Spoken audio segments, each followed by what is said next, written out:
last night to see if he was barefoot. Is that still the case? Is he barefoot? Because I know on Facebook somebody posted a picture of these could be his shoes, or is that so he is presumed to be barefoot at this point? What I can say is that his mom says all of his shoes are accounted for at the house. I'm not going to say that he's barefoot. All right.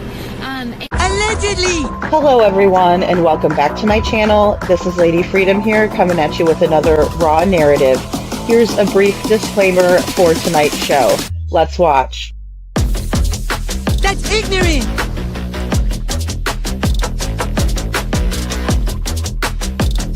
Allegedly, that's ignorant!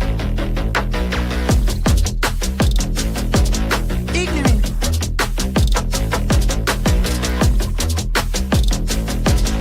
Judgment, Arthur.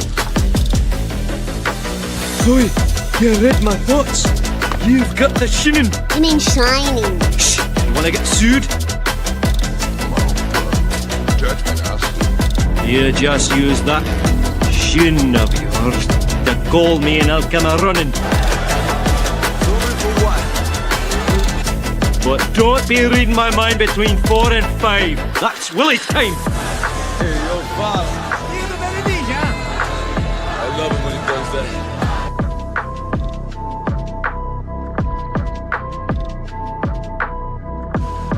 Let's watch.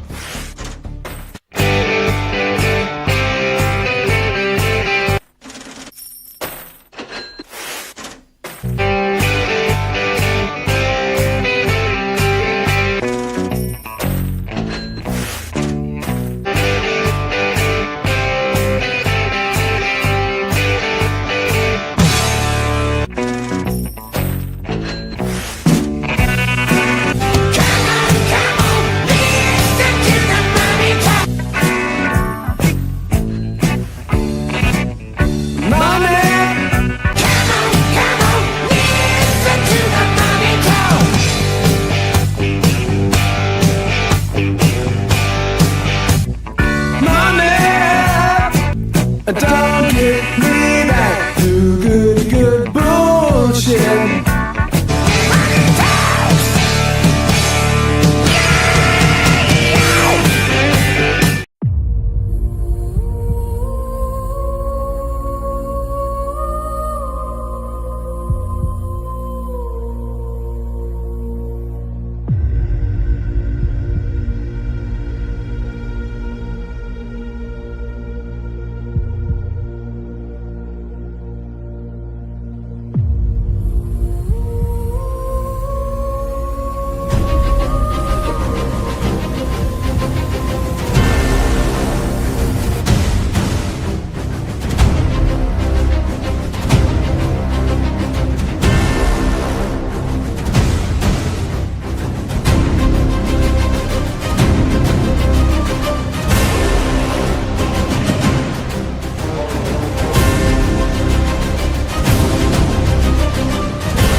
Hello everyone and welcome back to my channel. This is Lady Freedom here coming at you with another raw narrative, and I see all of you in here tonight. Thank you, Dragons Unite, right, Debbie Ton? Nice to see you.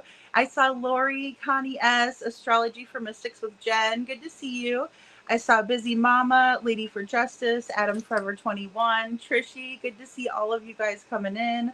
Little Redo, Gypsy Doll, Brenda. I agree, Brenda. We got to follow the money. Hey, Hope Floats, good to see you. Irony Rose. So tonight I set the tripod up and I taped some of America's Most Wanted. It's the missing edition, right? It's a little bit different. It's a 3-week event that they're doing to bring awareness to cases. I'm not sure if it's all I didn't want to just misspeak there. I'm not sure if it's all cold cases or cases that have been around for a long time, or maybe they're including a newer one. I'm assuming if it's a 3-week event, it's something they've been thinking about, so it's probably a little bit older cases. But they did feature 2 other cases on there tonight. I just pulled in Sebastian's just to, you know, discuss it tonight. And I don't know how many of you guys watched it in the chat. If you want to put a 1 if you watched it, or 2 if you didn't. Hey, Alicia Hot Wheels, good to see you. So yeah, I'm excited about watching it with you all. I of course watched it, edited it, I put it up like kind of in its entirety, or my video that I changed over a little bit, added a little bit of background music too. You'll see that in my videos. So if you want to watch it, you know, without anything. Now it's not long. It's about a 10-minute video, and you know, it's pretty brief with what was said. Seth, you know, had a very heartfelt message that was felt, you know, with Harris Faulkner, who is a Fox News affiliate. So, right, she's on Fox News. She's a pretty keen gal, in my opinion. And then, you know, we have Callahan Walsh. There was another YouTuber on there, Payne. I don't remember his last name, but then we had Derek Levasseur, and we also had a victim, or, you know, a survivor more so. And that's Elizabeth Smart. So my greatest fear was that Elizabeth Smart would say something like Sebastian could have been taken out of his bedroom, because they didn't show the flashlight video, okay? They did not show the flashlight video in its entirety, watching one light source go back to the house. And I can't be more bothered by that. I was, today was pretty rough. Like, I was so nervous. You would have thought, you know, I was on there, because I was like thinking about the panel, thinking about their experiences. You know, I'm very familiar with Elizabeth Smart's case. And I also, when I was handing out flyers in Missouri, I tried to just tell people the facts and not put any of my opinion in it, just to see what people would say, right? What their thoughts were going to be without my bias opinion in the mix. And I mentioned Elizabeth Smart to one of the women that I was talking with, and she completely went back to, I think that it was something different, you know, because of the circumstances. Hey, Rachel, good to see you. So very, very interesting. Hey, Baba Rose. It's interesting that some of the comments that were made were kind of not, it seemed like they weren't considering the facts that we know, like in general. I don't expect these respectable people to be listening in on, you know, the video that I posted earlier today. I don't expect people to probably know about that. I think it's kind of like, you know, YouTube's kind of underground in a way, and I don't expect Derek Levasseur or Elizabeth Smart to be listening to Cluminati and, you know, Chris Proudfoot going off. But that's another reason why I found it to be necessary to create a video like that. Did I like the disrespect or anything like that? No, I thought it was atrocious. I thought it was absurd, and I thought it was disgraceful. But I did want to illustrate what is really happening on the YouTube streets, YouTube verse, whatever you want to call it. Sometimes I call it hell, you know, so, or the devil's playground, whatever. Hey, Ida, good to see you. So we're going to watch this first piece, and it's going to be the story, right? And then we're going to have analysis afterwards. And one thing that I just want you to note in this piece is that, you know, it is told, hey, Perfectly Imperfect Boy Mom, it is told that there was no evidence found during the search, right? And so I just want you guys to like kind of keep that little nugget in your pocket or in the back of your mind, you know, because when the panelists are weighing in, it's like they didn't listen, or I'm just confused. Okay, so we'll go ahead and just watch this first part, and you know, I'll let you guys take a look. Ooh, baby, I like it raw. Wu-Tang Killer, the one killer bee, and he ain't for the kill now. Yeah, baby, I like it raw. Chop that down, pass it all around. Shimmy, shimmy, y'all, shimmy, yeah, shimmy, yeah. Give me the mic so I can take it away. This is when it gets serious. This is raw. Yeah, baby, I like it raw. I get biggie, diggy, raw. Bring missing loved ones home.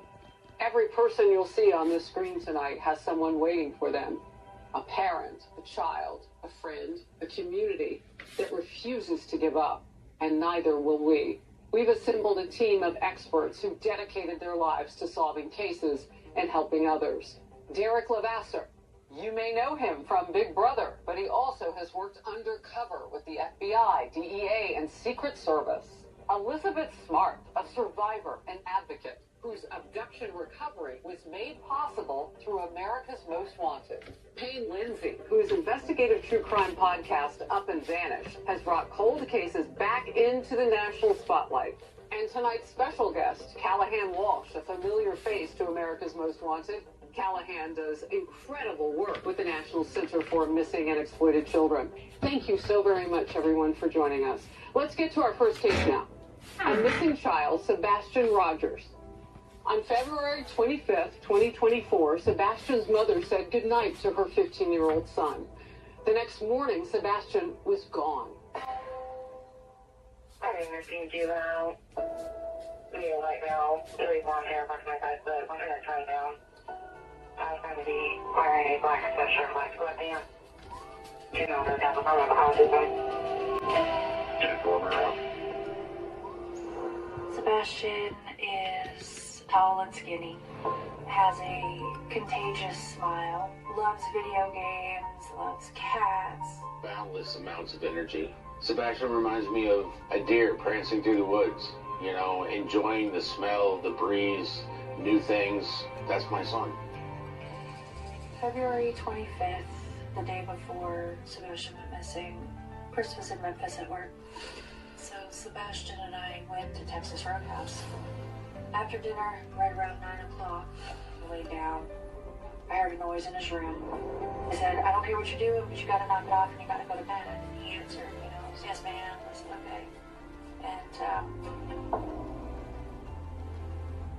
that was the last time that I spoke with Sebastian. The next morning, when I went in his room, he wasn't in his bed. After a minute or two, when I couldn't find him, I called Chris, and I said I can't find Sebastian. He's not in the house. I got off work, and I had a text message from Sebastian's stepfather. I said, hey, I don't know how to tell you this, but Sebastian's missing. I headed straight over to their house. I started driving through the neighborhood.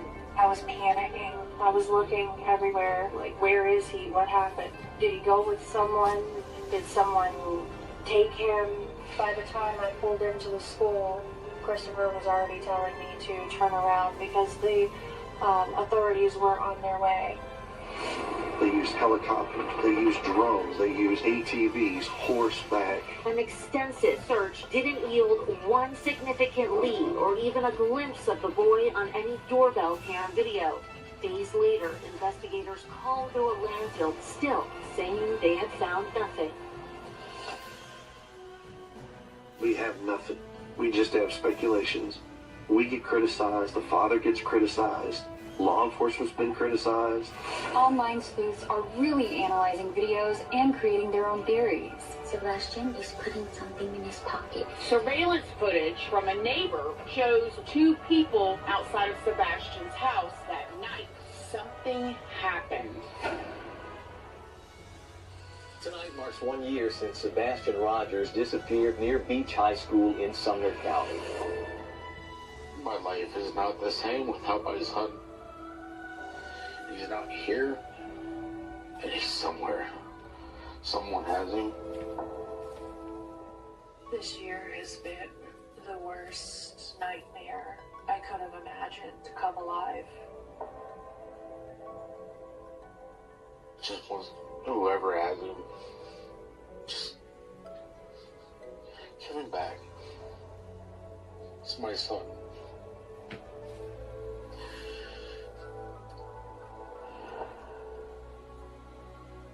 Wow, my dad. You can feel it.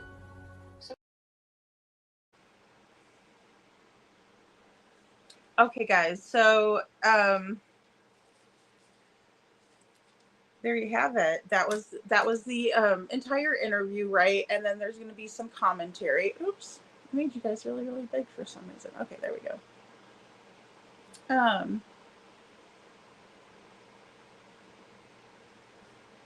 Let's see here.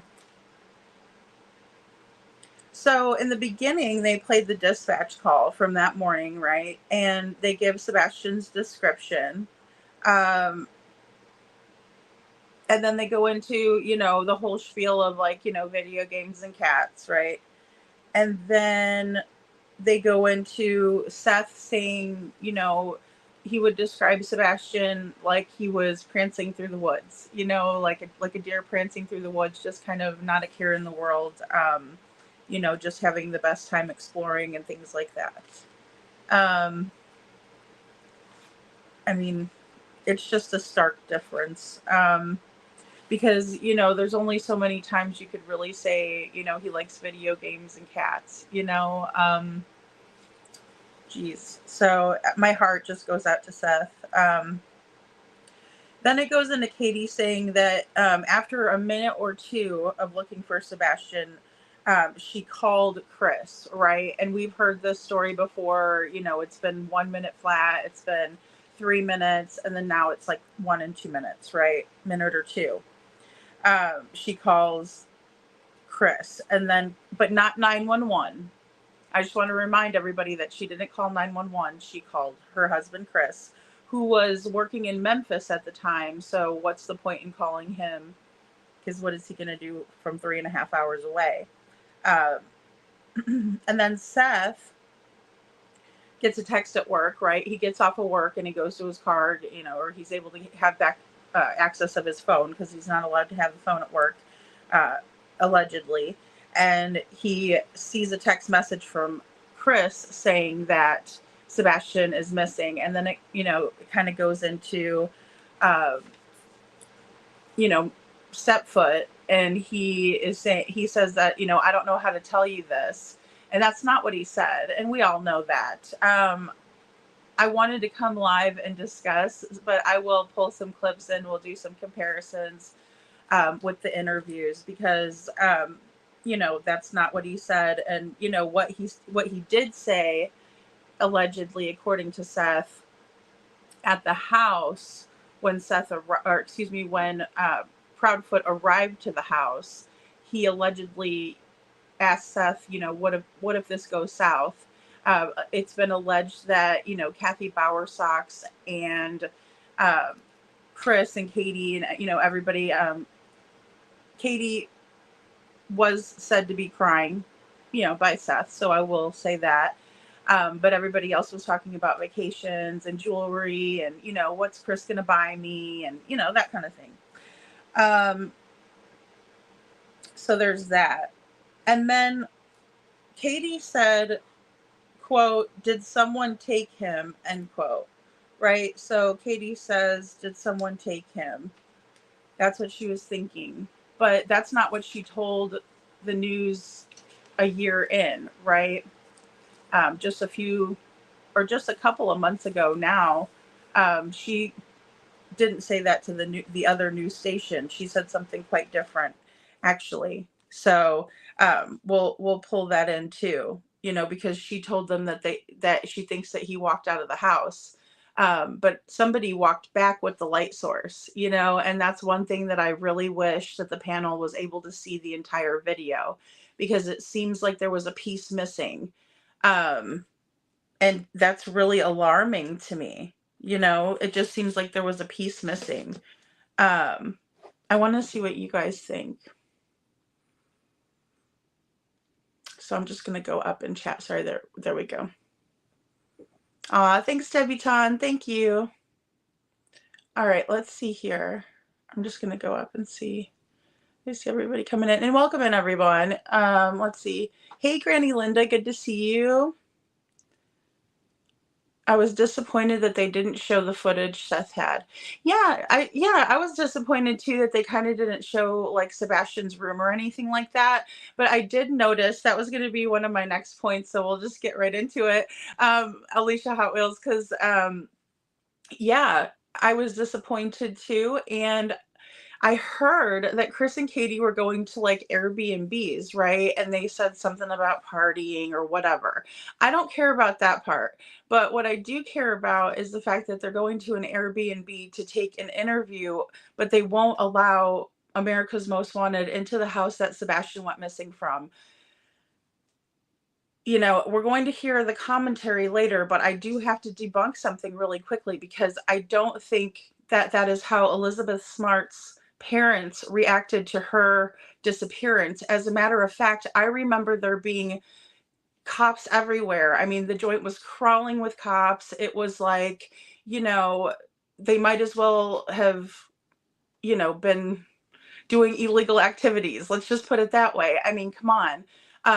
And we did not we do not see that here. You know what I'm saying? Like, I remember interviews with her parents, you know, they were very distraught. Their child was taken from their home. I mean, yeah. It's just a stark difference. And just Jana, good to see you. Payne Lindsay, thank you. Thank you so much. Yeah, Payne Lindsay is the other panelist, and he is a podcaster. Lori says, so disappointed. Yeah, I was too, Lori. And I kind of had a feeling that we might be, but then I was like, I'm going to stay positive and hope for the best. I am glad for it being on America's Most Wanted. We're going to see many people are going to be able to see it. And that's a positive, but I don't know. I just wish that the panelists would have had more information. Irony Rose says we were so built up for it, and then a major disappointment, in my opinion. Yeah, Irony. I was fearful that people would think that after I watched it, you know, and then after editing it, because I was like, well, it's not that long.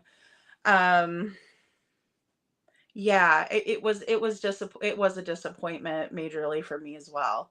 And again, it was more or less because I didn't think the panelists had enough information. And I think if they would have, I think that it would have been a lot different. I do think that Callahan of the whole entire panel was very hard, like side-eyeing the Proud Feet along with Harris Faulkner.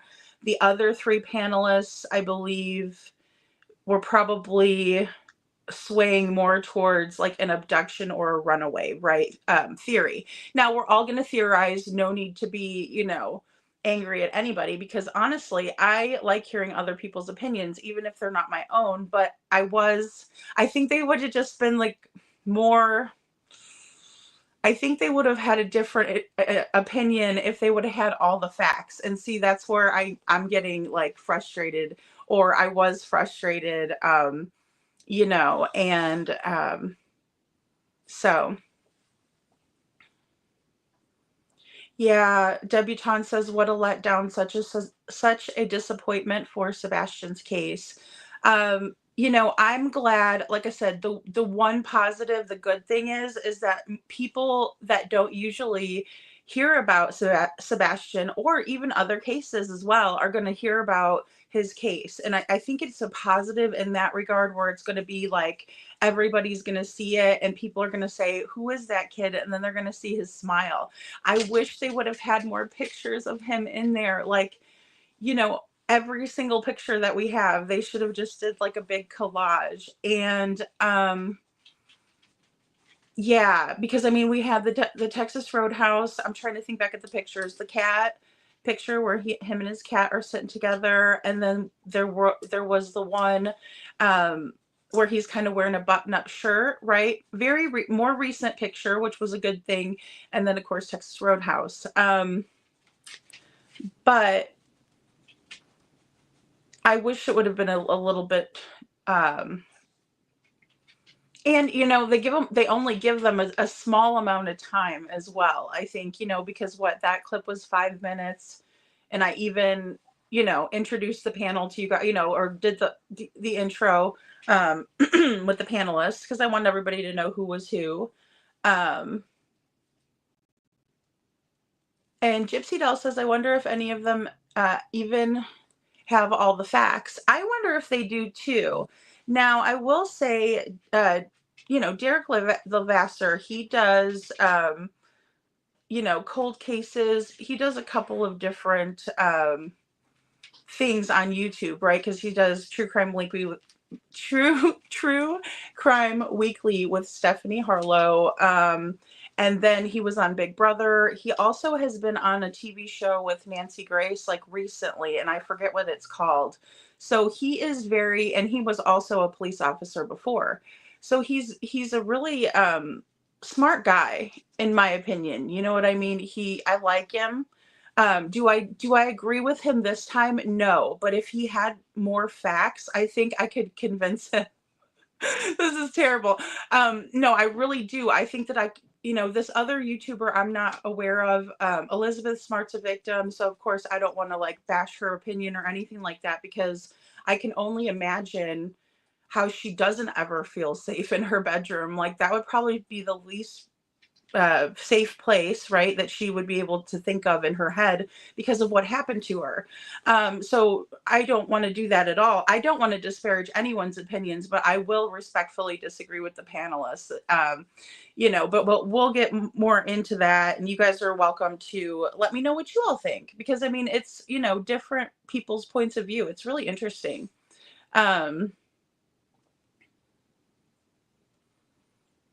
But yeah, Gypsy Doll, I don't think they have all the facts. I will say that. And Brenda Calvert says, I expected that after they said the Foots participated in it, their lawyers controlled the content. Well, and that's something that, you know, I did consider as well. So I'm glad you said that, Brenda. Thank you for your comment, because I did consider it as well, mainly because that's what happens when lawyers get involved, right?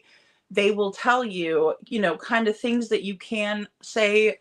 Well, not necessarily. They're going to advise you on certain things to say and what really is not recommended, right? It's not like they're going to be able to control what you say. You can say whatever you want, but you would be going, you know, against the advice of your counsel. And so it wouldn't behoove you to do something like that. You know what I mean? You'd want to, you know, kind of do what they ask you to do. And it sucks. I mean, and if you don't like it, you could always get a different lawyer, you know?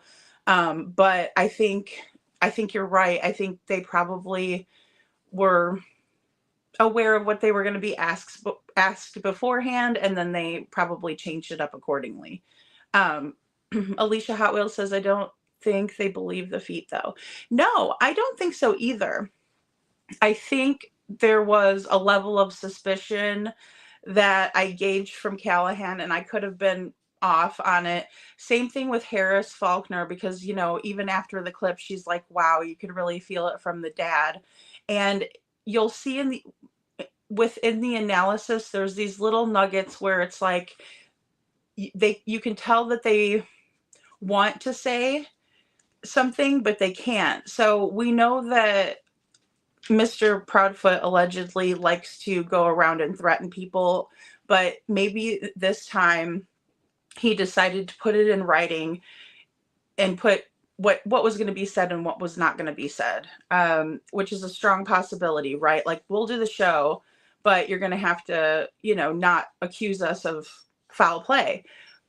But the conclusion is foul play. So it's not all bad, right? But I like to talk about every aspect.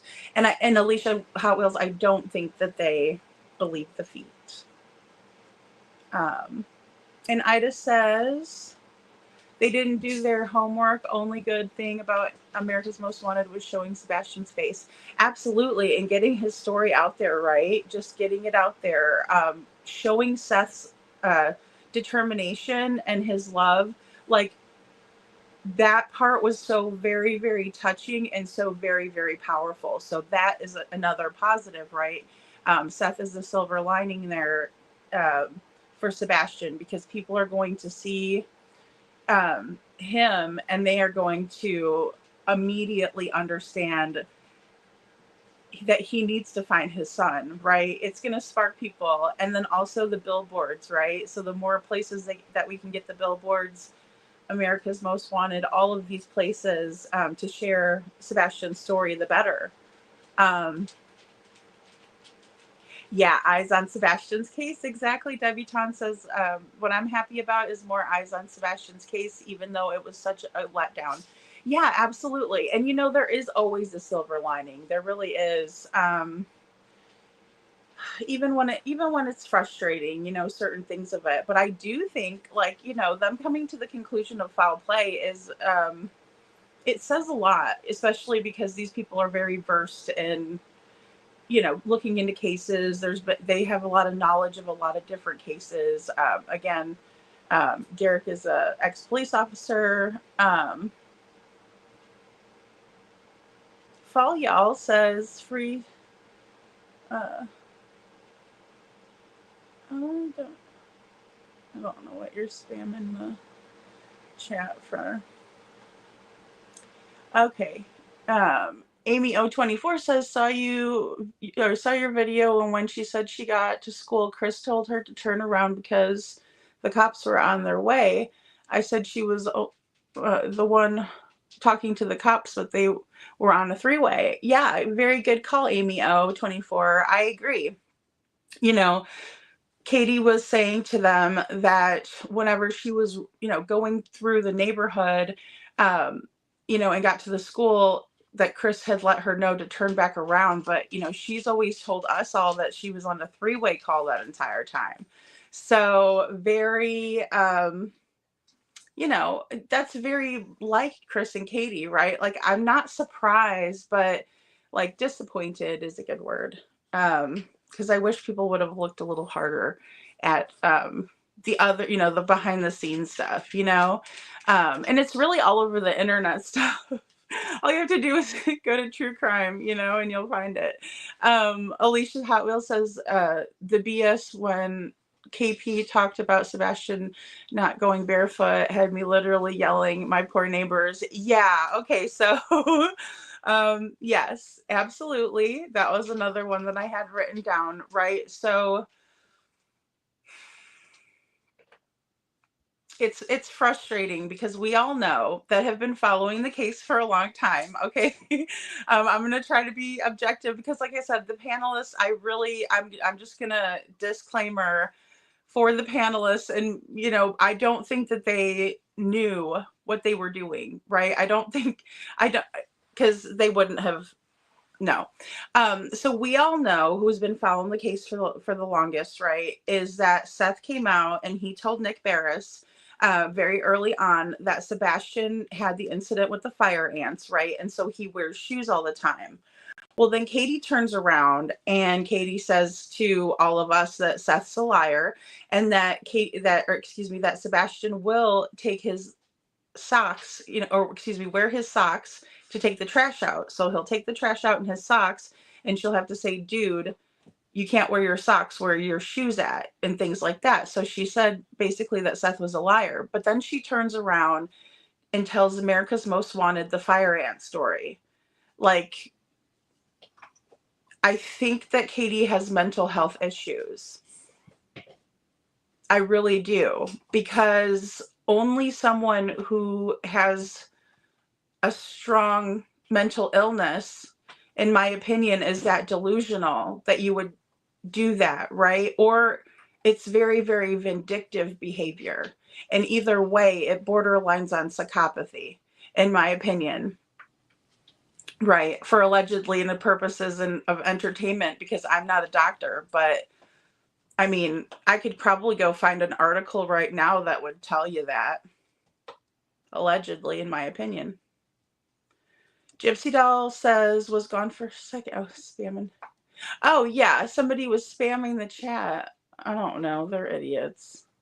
And we're going to get a lot of trolls tonight, guys. If somebody if somebody says something in the chat, just erase it or ban them for life. Like, and then if somebody, like I said, and I probably should have said this disclaimer in the beginning, but if somebody gets wrongfully blocked or whatever, just email me, ladyfreedomsrawnarratives@gmail.com, and I'll fix it. But don't allow people to spam in here and say rude things, especially to the host, because I might have to rethink wrenches if that's going to happen.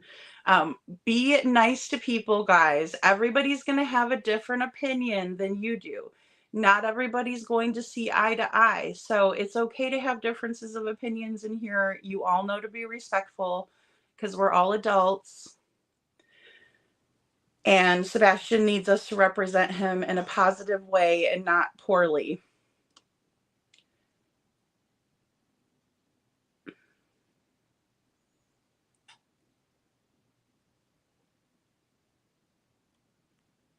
Oh, the orange shirt, Alicia. Yeah, so I noticed that too. I noticed that him in the orange shirt as well. That's funny. And lady says, but you gave away all his pets. Yeah. And see, that's the thing that bothered me, Lady for Justice, because this is one of the pictures that they had used tonight. Here, I'll grab it. And they use this one tonight, right? Which is really cute. And he's got the cat, but then it's like, it looks pretty much possibly like the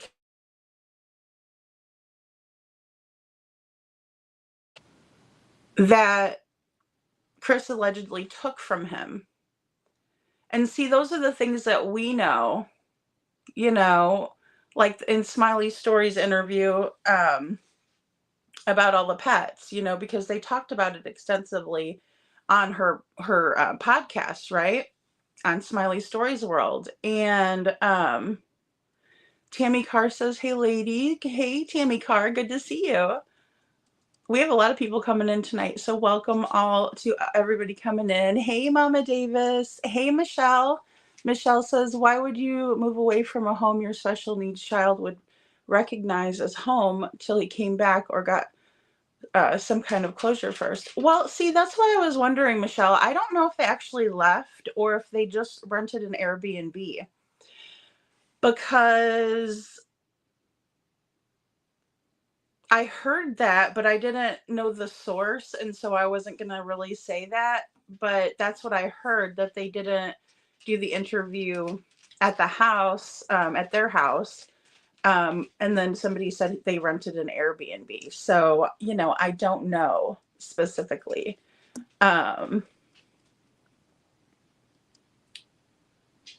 Seth will bring him home. Yeah, I mean, that was the biggest takeaway was, you know, for me, it was seeing, you know, Seth being able to, you know, show his love and care for Sebastian, right? But then he also, you know, showed what everybody needs to make sure that people care, right? Because that's what it's all about.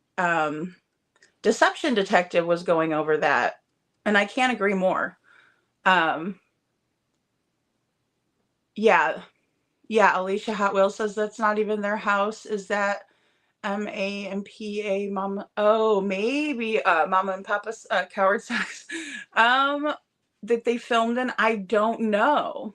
I don't know where it is. Like I said, I was speculating maybe an Airbnb or maybe I know people have said that they possibly moved, but again, I didn't know. You know, and I didn't want to, if, you know, if I can't really see proof of it, I probably am not going to say it. I might like allege or talk about some things, but most of the time I'm not going to do that. And if I do, I'll let you guys know it's pure speculation. Well, and I do think so too, Gypsy Doll, that Seth has true, pure emotions. And I mean, gosh, I do want him to get some sleep. You know what I mean? And make sure he's getting water and food and, you know, everything.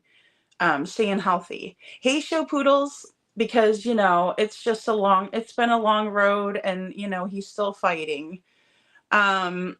Gypsy Doll says CP trying to look caring and sad is laughable. I mean, I wasn't convinced. I wasn't convinced, but I have been working on that video where he was absolutely vile. So it's like, I still have like that, person right there, at me. So it's like, I was thinking about him not in a negative light already, from his actions. Like, I'm not just hating on him, but, his actions, in my opinion, made me think negatively of him. Carla says, I don't have a regular TV on YouTube. Glad you're showing some of it. Yeah, this is the whole thing, Carla. That was the whole story right there. And we're going to hear the analysis from the panel. Hey, Borna Honey, good to see you. And Debbie Chan says, I would love to hear what Seth thought of America's Most Wanted episode. Yeah, me too. I mean, I'm sure he, I don't know. I would think he would get to see it first. Hey, Babs. Babs says CP looks super weird, like he had work done or something, just so strange looking.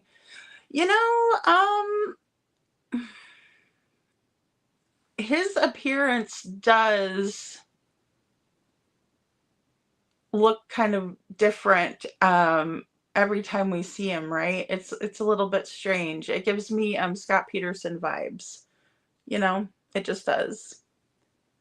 Oh, Lady for Justice, I know. It's so hard. It was really tough. Hey, Tina girl. Hey, Holly S. Good to see you. Hey, YouTuber. Let's see. I think he's probably not very happy with it. That didn't really use any new footage. Well, I mean, I can see that, Alicia. I mean, again, I would probably, I don't know. I'm sure he is going to see that fire ant story thing like it might have been a dig or something. I would, but I don't know what to say. Hey, Napa Nudge Father, good to see you. I'm still fighting to stay out of the hospital today. Oh, I'm sorry, Carla, since noon. Oh, well, good. You're getting stronger. Oh my goodness, Carla. We will be saying prayers for you. All right, guys, let's go ahead and look. Hey, Just Jana. Yeah, amazing. The first thing out of her mouth is Chris was in Memphis. Well, and that's that's another thing. I mean, it really is questionable, right? Because it's been alleged that his truck was at his mom's house. So, very, very strange. Very strange. First thing she declared was not anything about Sebastian. It was about CP being at work in Memphis. Lies, in my opinion, again. I know. And that was another thing that I was frustrated with because I was like, I know she's going to lie. I just know it. You know what I mean? I'm like, I know she's going to lie. We're all going to be mad. But I wanted to promote it heavily for everybody to see. And it, just a positive thing. And then most of the time people have, a regular TV, they could fire it up and, watch it. So, all right, guys, let's go ahead and watch this next clip here and welcome in everyone that's coming in. Now, again, this is going to be, hey, KJ Mac, or K Mac, sorry, K Mac. Good to see you. This is going to be the commentary. Hey, Ann Reynolds from Hey, C-Star. Let me go through. Oh, hey, Sammy. Good to see you. I just saw all these new people coming in.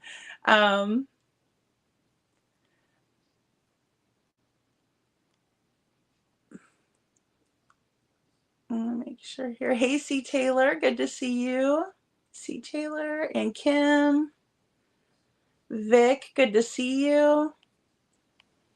Welcome in, everybody. And I'm sorry I'm so behind in chat. I just, how I get. I like watching and reading your comments. Hey, Fed Up Buttercup. I think I'm fed up tonight too, so I'm a fed up Buttercup too. Hey, Cece. Hey, Rogue. Rogue. Let's see here. Okay, guys, so let's go ahead and watch, because sometimes I miss the comments if I switch it over. Hey, Meow. Good to see you. All right. Yeah, guys, just ban the trolls. Like, play a rousing game of Whack-A-Troll if you must. Hey, Jules. Good to see you, Angela Luster. Hey, Justice Jane. Thank you for being here. Thank you all for being here tonight. Hey, Cinderella, Nancy. Detroit Rock City. Hey, girl. How you doing? Let's see. I don't want to miss you guys. Hey, I am Two Bear. Hey, Kaika. Hey, Salty Gigi. All right. Oh, Debutante, thank you for gifting a membership. Oh, or no, I'm sorry, you're a new member. Debutante's a new member. Okay. Welcome to the Dragon Tribe. Sorry, they just pop in green, so I don't know. Yay, I'm glad to have you on the Dragon Tribe. Oh, Just Irish. Nice to see you, Just Irish. Kitty Catty. Hey, Kitty Catty. All right. Oh my goodness, you guys are awesome. Oh, okay, you did gift one. Debutante. Thank you. Oh, that's so awesome. Well, welcome to the Dragon Tribe. Whoever got the membership, make sure you say thank you to Debutante.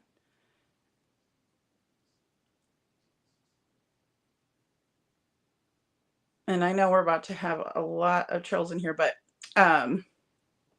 that's okay. Hey, Mr. and Mrs. E's Crimecast and Aunt E. Hello. Okay. Oh, hey, Anna Marie. Good to see you guys. All right, I think I'm at the end here. Okay, now what I'll do is go ahead and play this next clip. Now this is going to be of the commentary, right? And it's a short one. It's only about 4 minutes. Wow, that dad. You can feel it. So we want to talk about theories now, Payne, and what might have happened with Sebastian. What are your thoughts? I mean, here's his house. They searched miles outside of that neighborhood for days. Helicopters on the ground. They even drained a lake. He's nowhere. I don't think Sebastian would have gone outside on his own. There's someone else involved here. Somebody who was familiar to him, but a stranger to everyone else. We also have to consider he could have left on his own volition. We know children on the autism spectrum tend to wander. According to the American Academy of Pediatrics, nearly half of all children on the autism spectrum will go missing at some point from their environment. Wow. But I think something caused him to flee his home. Was that into the open arms of a predator? Or was there a roaming predator that just happened to see Sebastian walking down through the neighborhood? And to me, one thing that stands out is his shoes. He always wore his shoes according to his mom. Yeah, she shared a story that as a younger boy, he walked through a pile of dirt, turned out to be a bed of fire ants, and he had a thing about always wearing his socks and shoes. I can't think that a 15-year-old child would get up in the middle of the night and leave without his shoes in February. It's cold. So for me, that says that someone has come and taken him, or someone else is involved. Someone knows something. And as easy as it is to be like, oh, that could never happen, like your bedroom is the safest place in the world. Well, no. Bedrooms are not the safest place in the world. I was taken from my bedroom. It can happen to anyone. Yeah. So when you consider what you just said, Elizabeth, and according to Katie, that night, she goes to bed, he goes to bed, then around 10 p.m., there's a bump or a thud. She calls out to him. He says, I'm fine. Yes, ma'am. I'll stop moving. And then that's the end of it. And according to her, when she went to bed, the doors were locked. And when she woke up, the doors were locked. Were the windows locked? That's a big question. Were they secure? Because if they weren't, it could be one of two things. That thud, him responding, was someone else in there with him? Or someone was with him and going. Exactly. So I do want to bring up this home security camera footage. This looks like foot traffic right in here. Yeah, if you look at the footage here, you can see subject number 1 allegedly, right? It looks like something that's illuminated, which, by the way, we haven't mentioned it yet. According to Katie, there was a flashlight that Sebastian liked using that was missing. So you consider that, it does look like two people holding flashlights. Yes, that paints a picture that is foul play. Yes. So I want to help the public now. We want to find Sebastian. What do you say to people, Elizabeth? First of all, to the 16-year-olds of the country, the high school age, really, if you know someone who looks like Sebastian, if you know something about Sebastian, tell your parents, call into the show, call the police, report it. This might be the break that we need. To the parents, if you have seen a 16-year-old boy that looks like Sebastian, do not be afraid to pick up the phone and call. There is a $50,000 reward to help find him. Sebastian Rogers was about 5'5" when he was last seen, and he wears glasses. Sebastian is not comfortable with strangers. If you're someone from this small town and you're in this neighborhood, check your cameras. There might be someone sitting on some doorbell cameras footage. I bet you he's in this small town in Tennessee. Wow, that's an interesting theory. But this isn't the most rural area in the world. We're not talking about out in the Rocky Mountains. This is a neighborhood There's where a highway going to this. there's high foot traffic everywhere, and still no sign of him. Wow. Thank you to our team of experts. And you all know our Exactly, purpose Callahan. is to examine these cases and give people watching information so they can bring them missing home. And I want to thank Callahan. I'm so glad that you're with us right now. Good luck with the rest of the show. Thank you. All right, let's move.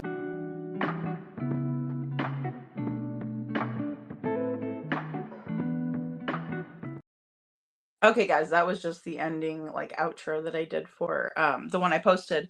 So really interesting. Again, the commentary was really interesting. One thing I wanted to note right off the bat was that I found,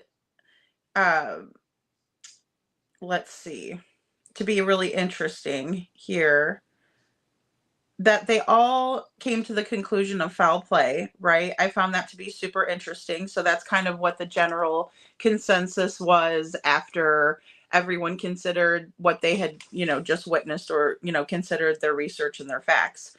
I was really grateful to Callahan for reminding everyone that there was no sign of Sebastian. And we're not talking about a very rural area like we saw with Little Summer Wells, right? That area was very rural. We don't see that here, right? It's more of kind of, areas that are rural and, heavily wooded areas, but also kind of a more city-like demographic, if you will, geographically. Let's see. Oh, and then Payne Lindsay says that he believes that someone may have been sitting on some footage, and that's where my ears perked up and I thought, yes, that's my opinion, and we know exactly which neighbor is holding back footage or who did hold back footage in the beginning. So who's to say someone else isn't? So I thought that was a very strong point that was made by Payne Lindsay on the panel. So, I don't know if he had saw something, that had suggested that, because that is a pretty obscure detail, in my opinion, that, most of us following the case would know, but it seems like the panel's a little bit more unfamiliar, if you will. But that was really intuitive information, because or maybe that was just his conclusion that, that it is, a smaller neighborhood and somebody still could have some footage, because it is odd that there wasn't any sign of Sebastian at all. Hey, Lolo. But Elizabeth says that she thinks it's very odd that Sebastian would have left without the shoes, right? And I'm sure we were all kind of like, gnashing our teeth during that, because, we all know that was something that Seth had shared and that Katie had tried to debunk about the shoes. But nevertheless, Sebastian is said to have gone missing without any shoes on. All of the shoes were accounted for at the house, right? Seth says he saw the shoes that morning. Although, when we see Katie's shoes at the Texas Roadhouse, they're very similar to the shoes that Sebastian's wearing, if not, very, very similar, in my opinion, to the ones that Sebastian was wearing. It's very unfortunate, in my opinion, that the thud wasn't more thoroughly checked out, right? Because, you know, Nancy Grace talks about the thud, and then we had Katie telling the news about a noise in Sebastian's bedroom. She also told Smiley's story about a noise in Sebastian's bedroom.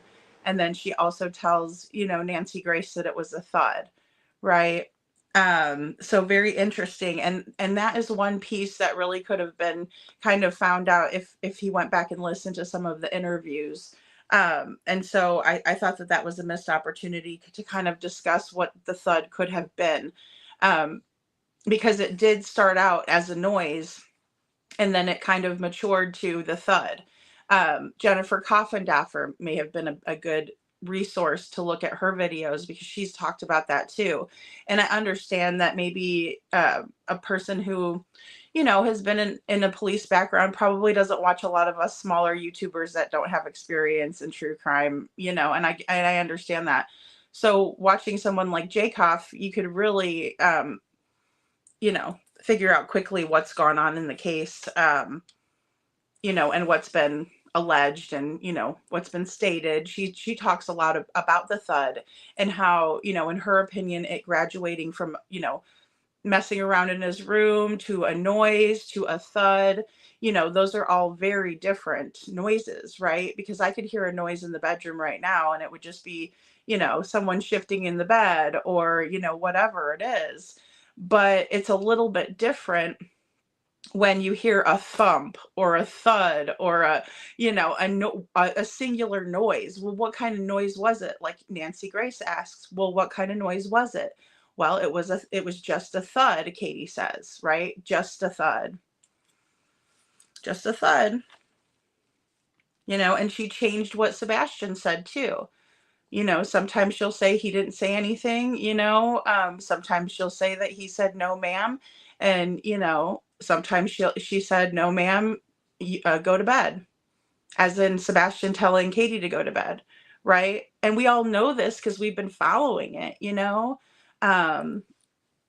Irony Rose says those on the panel didn't get the benefit of all the nuances that we have heard over the last year out of those two.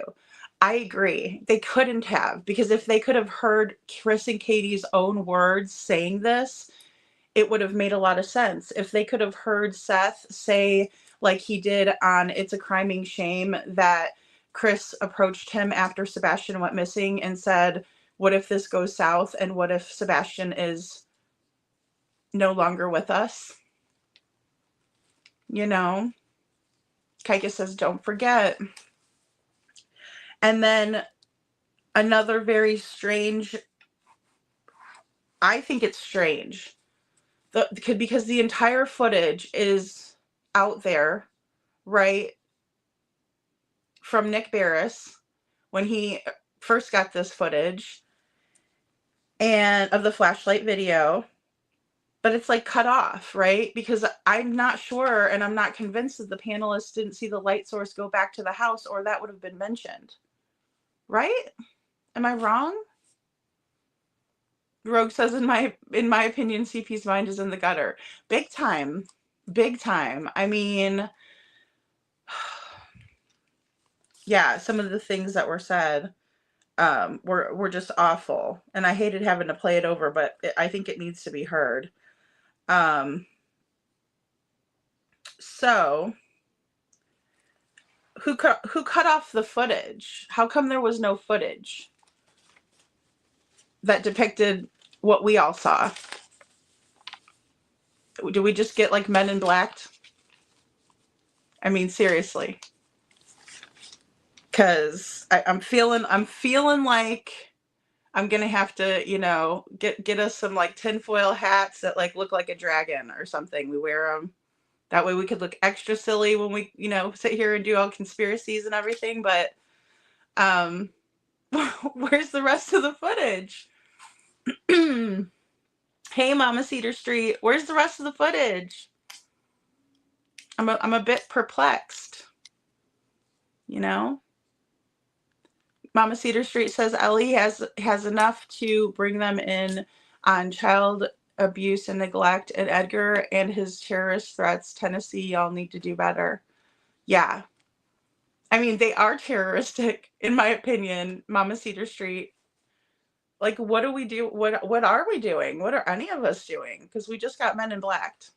Because the footage is the footage was not shown to America's Most Wanted, or they didn't show it. But why even bring it up then? You know? Vic says it shows Edgar's real characteristic, in my opinion. Oh gosh, I mean, his facial expressions, like, don't even get me started. Like, they were so, you know, like he didn't want to be there. Like, he was annoyed. You know what I mean? Nobody wanted to hear from him anyway. Really, the only thing he could probably talk about was like that morning that he got the phone call, because that's when he, you know, called 911 and they were on a three-way call, allegedly. That's when he texted Seth, you know, and called him allegedly. So, you know.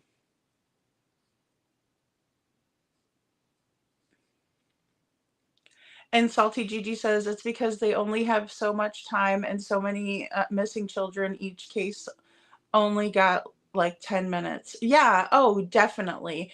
And they were all, you know, everybody's worthy of, you know, the coverage and everything like that. Absolutely. But I mean, it is a small allotted time.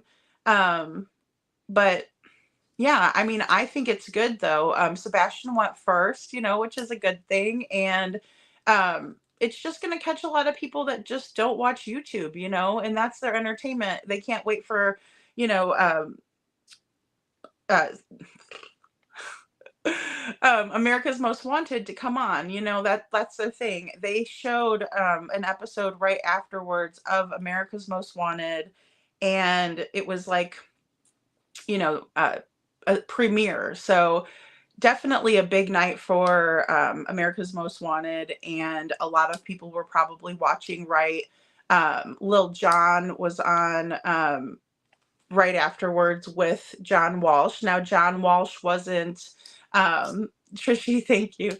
John Walsh was not on The Missing, right? That's a completely different, like, 3-week event. So, but still airing on the night where it premiered. Hey, Deanna. Deanna says, in my opinion, America's Most Wanted did not do their due diligence in covering Sebastian's case. Yeah, you know, I realized, I guess probably way too late in life with the Gypsy Rose Blanchard case, that we are typically spoon-fed whatever narrative they want to give to us. And that's why I think platforms like YouTube and you know, Rumble or whatever, Facebook, things like that, where people can put out original content or people can review content and things like that, it's so important, because it really allows for so many more ideas and opinions. And we also see people coming here to share their stories and things like that. So, because honestly, the narrative that we were fed and the evidence that came out after Gypsy got out of prison, it's staggering. It is. And, you know, I fell for it too, you know, because I am for people who have been victimized and things like that. You know, because I love that. I love them being survivors, and, you know, sorry guys, I have a straight piece of paper. But you know, I think it's important, and I don't ever want to disparage a victim, but it was a completely different narrative. I mean, I should never have looked at the photos, but I did. And I'm here to tell you, there were multiple wounds that looks like it was not Nick Godejohn who created these wounds or who participated in making these wounds. It looked like it was probably, in my opinion, something that Gypsy had done, because they weren't, you know, deep wounds and things of that nature. But I learned a lesson that it's really important to always look at different sources, because even if you don't agree with them, because otherwise you're spoon-fed this kind of a narrative. And please, I don't want to disparage anyone on the panel. I am not smarter than the panel. I am not more, I have less experience than the panel. But I wouldn't be doing Sebastian justice if I got up here and said, wow, they did a fantastic job, because they missed so many key details. And then Katie duped them all. She duped America's Most Wanted, in my opinion, by telling the fire ant story. She duped the YouTuber. She duped Elizabeth Smart. Oh yeah, remember her saying that? The mother of the story? Oh gosh, yeah. No. Here for the Truth says, I'm pretty sure the video they showed was what Nick released. Then the rest of the footage was leaked on Facebook. Yeah, so the first, absolutely correct. So the flashlight video, the first bit of footage, right, was given to Nick Barris, and it was cropped in version, right? So it was like focusing on the lights moving, and so all you saw really was like the lights and the two that they circled, and then the floodlights of the house, right? So fine. But then there was 3 more videos that were leaked onto Facebook that were depicting the same thing, but in a different view, right? It was the whole entire view. And Mob Crew does a fantastic job with that footage. I enhanced a still from that footage. And Justin has also enhanced, and that's where I got it from, a still of the footage. So, I mean, it's, it's the biggest piece of evidence, and I'm glad that they said something about it. But again, where's the rest of it that shows the light source going back to the house?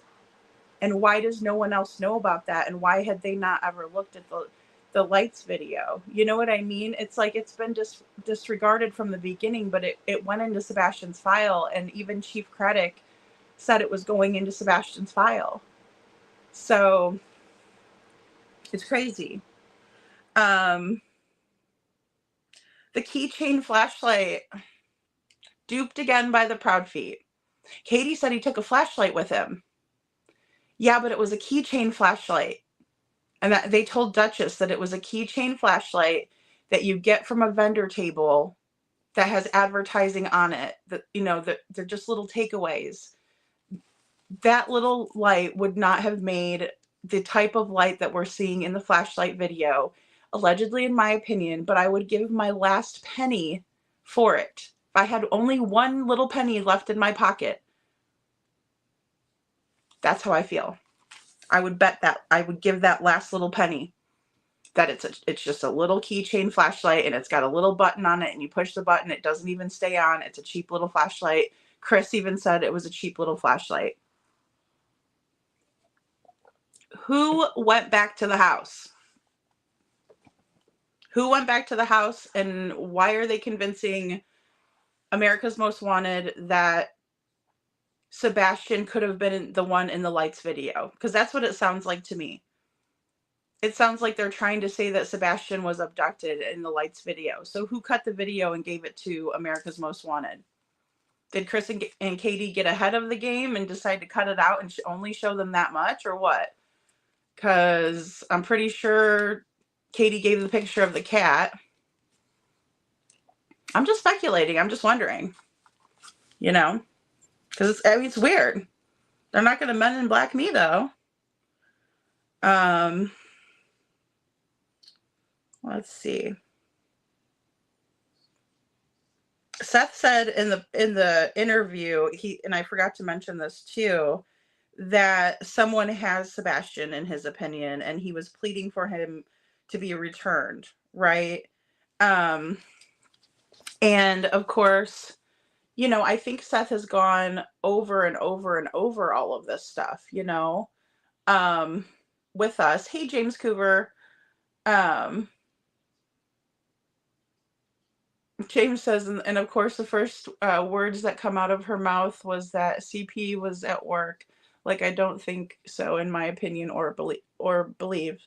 Yeah, well, and see, that's the thing too. I mean, it's been alleged that his truck was at his mother's house over the weekend. So there's that, and we don't have receipts for Chris. I think it was Justin who created a video, or maybe it was a short or something that I saw.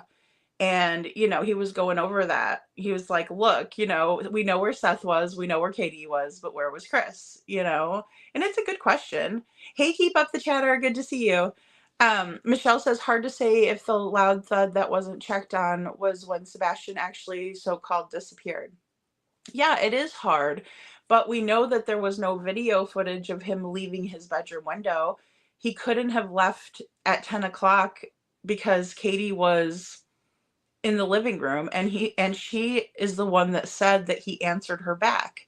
So, I mean, and windows only lock from the inside. They don't lock from the outside. So if his window was still locked, because I know Derek had suggested that, which obviously if you don't know, you don't know. That would be a good question, right? If the doors were locked, cool. But what about the windows? But we all know that the windows were locked according to Katie. Everything was locked according to Katie. So, couldn't have been a window. Yes, little Miss Sharon, I could play it again if you guys want me to play it again.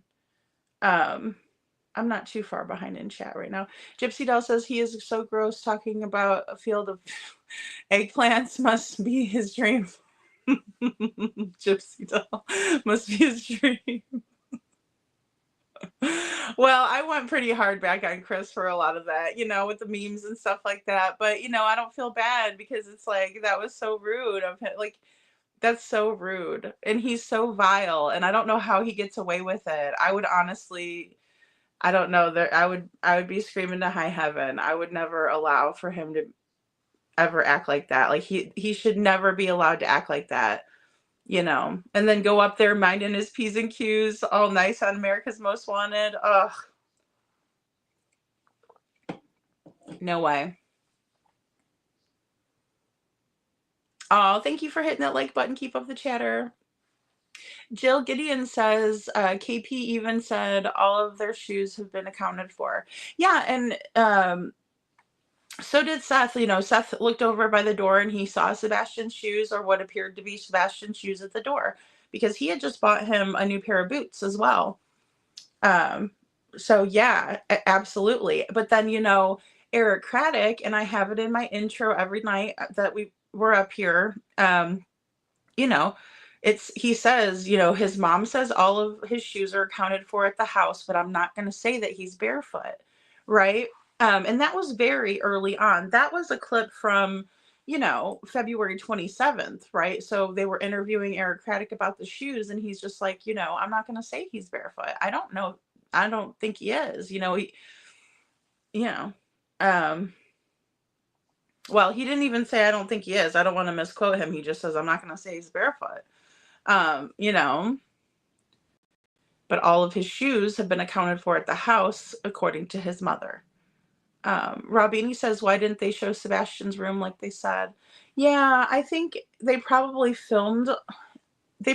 did film it, because I know they showed like a little bit here and there, but I think, again, they're probably not trying to like stir the pot of drama. So if you got one set of parents that's going to a completely different house to do the interview and doesn't have the room the same way that the child left it, I'm sure the producers are probably, in my opinion, they probably trashed a lot of their footage, and made it a little bit shorter because, honestly, people are going to wonder, but it is unfortunate that, the people that it reached tonight, hopefully they'll do some digging. They'll go Google Sebastian's name. They'll come on YouTube and look for Sebastian. Because yeah, I mean, that's very telling that the place that he went missing from, the parents won't show his bedroom. And in my opinion, it's most likely because it's not the way he left it. And, you know, it's not the way he left it, I'm sure. Do I like saying that? Does it make me feel good? Am I trying to be mean to anybody? Hell no. It is what it is. It is what it is. You didn't want to show his room probably because it's not the way he left it.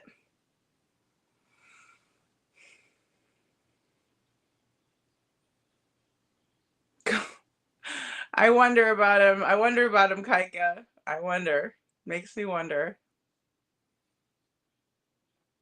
Bab says, Michelle, I never believed there was a thud. That wasn't mentioned until the third interview with them. That's a really good point, Babs. Really good point. So Katie doesn't even say anything about the thud at all, right? She doesn't tell that to Duchess for the Missing. She doesn't say it to Holly Thompson. You know, she said it to a neighbor, allegedly. Bubba, did you fall out of the bed? No, ma'am. Because that's what one of the neighbors alleged too. You know, and I mean, it's like, you know, neighbors can allege whatever they want. We talked about the crazy neighbor. You guys told me she was a crazy neighbor and don't believe her. What was her name? In the Summer Wells case, you know. So I mean, neighbors can say things. Some people want to get in there with, you know, to get the notoriety and be involved, and they really weren't, and stuff like that. Lolo says all CP could talk about was how him, KKLE, and Seth get harassed. Yeah, and you know, Lolo, I agree. And that was another thing. And you know, I would never do that like to another missing parent, you know what I mean? But I know this guy. We all know him, you know, and it's kind of like big boo-hoo. Who cares? You're being a big man baby again. Who cares? You know, and that's the thing, you know, these billboards, especially if you think about the one that says like, was I too much, right? We could look at either parent like that. Like, what do you mean? You know, was he too much for his father? Was he too much for his mother? You know, that's what people are going to think of when they see that, in my opinion, or one of the things that might cross their mind, right, when they're going past. But he doesn't care. You know, he just wants his son found. And I knew that's what we were going to get from Seth. You know, like I wasn't nervous about Seth at all. I was nervous about seeing his heart break. It does break my heart every single time. It just, you know, it's like just raw emotions. And, you know, I don't know. I think everybody just wants to give him a big hug and tell him, you know, that we're sorry and that we support him, right? You know, most people do. Other people, not so much. It's going to happen. It's just the way it is. But he doesn't care what people say about the billboards. He doesn't care if people look at him negatively. He just wants his son found. And he just wants people to think about his son and see his face. So it doesn't bother him. I mean, you know, everybody, I think if you talk about this case, you're going to get bashed. Oh, Salty Gigi, did you get a membership? Welcome to the Dragon Tribe. Sorry, I didn't see that. Oh, you know, guys, I forget to look in these starred comments. Aw. Thank you, Cece, for becoming a member. Aw, great. Welcome to the Dragon Tribe. And C-Star says, I think a lot of people will be looking up Sebastian's case. I do too. And see, that's the great part about it, right? The exposure, getting his case out there. I mean, you know, and there's a lot of people that will watch it and think, what is going on? You know what I mean? So I think it's a very positive thing. And they'll see the stark difference between the statements, in my opinion, too.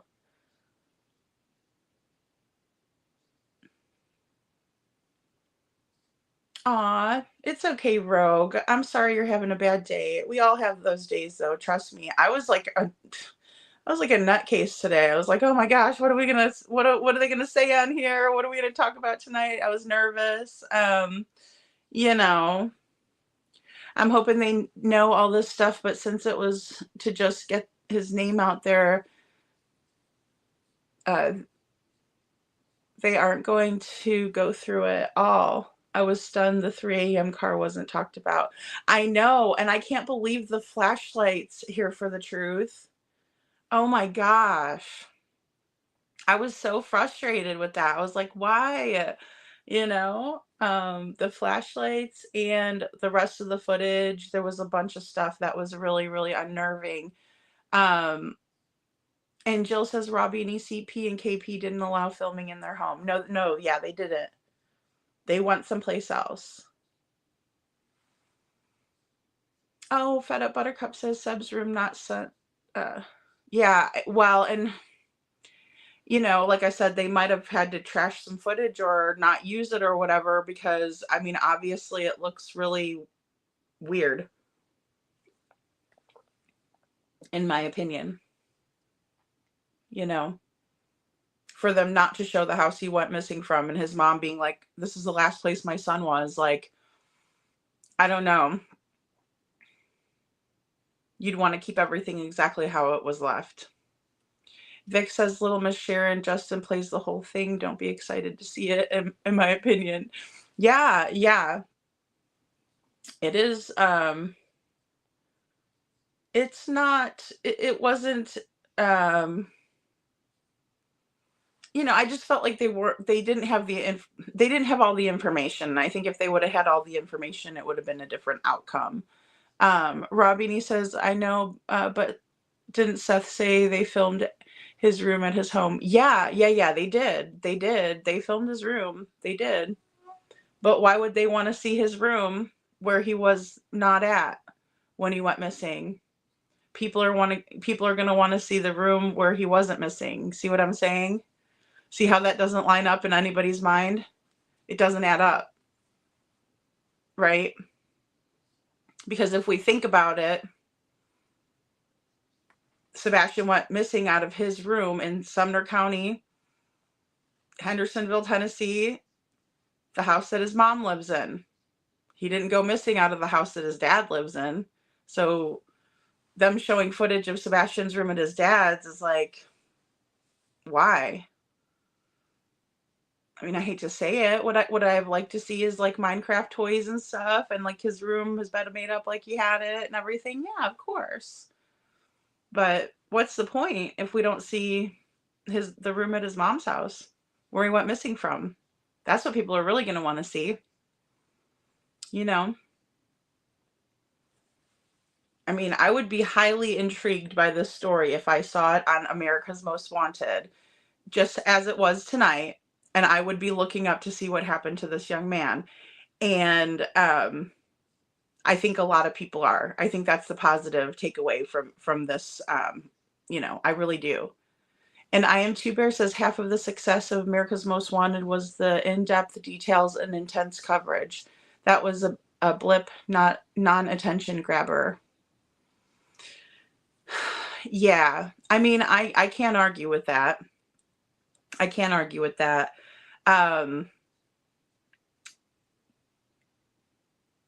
think it's just so much different when you're considering how much information we all know and how in depth we've gone into the case and how, we've analyzed the interviews from the parents and different things like that. I think that's where the frustration comes in, because it does feel like a half success in that regard, because of the fact that we expected probably America's Most Wanted to deep dive. And unfortunately, if people don't allow for them to do it, then, it probably won't happen, especially if they have like lawyers and things like that, which is, yeah, it's frustrating, It's frustrating. And James Cooper says the show was to help them break it down and possibly find the answers that we all have questioning. So I'm praying with all of my heart that CP and KP will be more than just on AMW, but become, sorry there, James. I think you got cut off just a little bit there. Oh, thank you, Trishy. And CB Canada says, why isn't the full reward amount being put out? Why are they only allowing this nonsense? Where is dog? Good good point, CB Canada. Yeah, I was hoping that they would have put up one of the billboards, like a $500,000 reward from the billboard, because that's more enticing, right? It's definitely more enticing, and it would get more people. So they should have mentioned it. I agree. I think they should have said the FBI is putting up $50,000, and then Dog the Bounty Hunter also has a reward of up to 500,000, right? Because it keeps it keeps going up and going up, right? Because there's people that are donating to it, and that sort of thing. So yeah, thank you, Lolo. Spoon-fed, yes, that's the perfect word for it. And it's just, it blew my mind really in the Gypsy Rose case, right? Because here I was thinking, like, here's this young, girl, and don't get me wrong, I'm not trying to say that, like, Gypsy wasn't ever mistreated by her mother. I think that her mother did have some issues, right?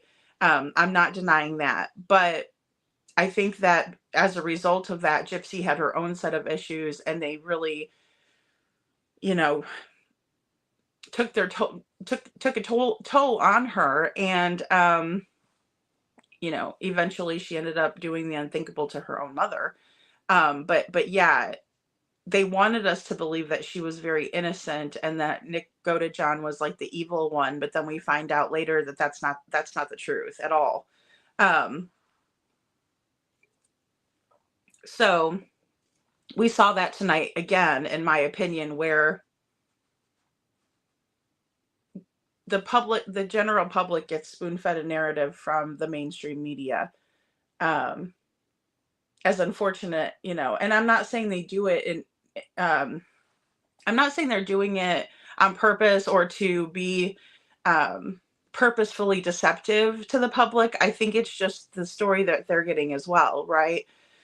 So, I mean, it's even like in the beginning in Sebastian Rogers' case when, Chris and Katie started saying that Sebastian was in, a sweatshirt and then black pants, a black sweatshirt and black pants. That's what it said on the dispatch audio.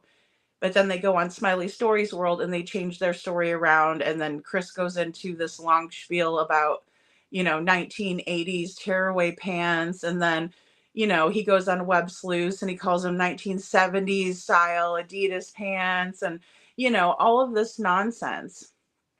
Just to confuse, just to distract us, just to take our eye off of the main goal, which is finding Sebastian. And that's my opinion. Yeah, exactly. Yeah, Jill, I agree. I hate to say it like that, and that's just my opinion.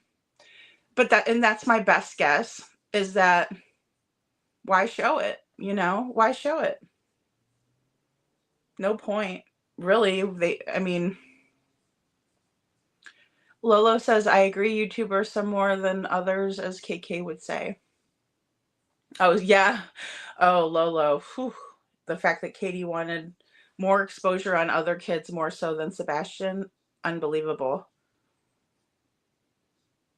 And Adam Forever 21 says, I think AMW has caught on, though. I hope so. I think Callahan was kind of, side-eyeing really hard, and I think Harris Faulkner was too, because she wouldn't have said, like, oh my gosh, look at that father, I feel what he's going through. She would have never said that. She didn't. I mean, we're talking about, individuals who are very intelligent.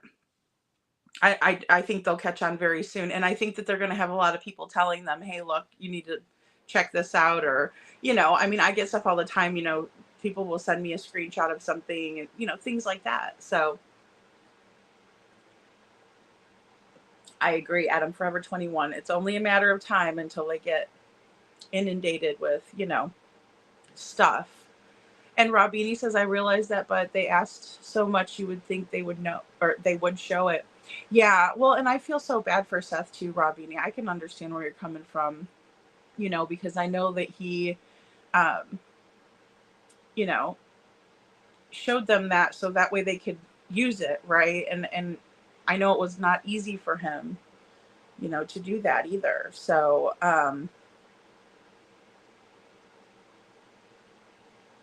thank you, Lolo. Kaika says, I bet that they made the two little dogs disappear too, like they did to Sebastian. Where are the Morkies? I don't know if they still have the Morkies, Kaika. I really don't. Hey, Reach for the Sky. Good to see you. We have more info than the panel. We do. I am Two Bear. We do. And I mean, again, I'm not faulting them for it because it's really happening on a very underground level. All of this, even Duchess for the Missing, right? Even my channel. I mean, we're almost up to 300, or excuse me, we are almost 300,000. I wish. No, but we're almost up to 3,000 subscribers, and that's fantastic, right? So I'm not disparaging our community. I love you guys. You guys are awesome. And I'm grateful for growing as fast as I did and everything. I love coming up here and talking with you guys about true crime. So I'm not disparaging us at all as a little community, right? But 3,000 subscribers, they're not going to come over and watch Lady Freedom. I know that.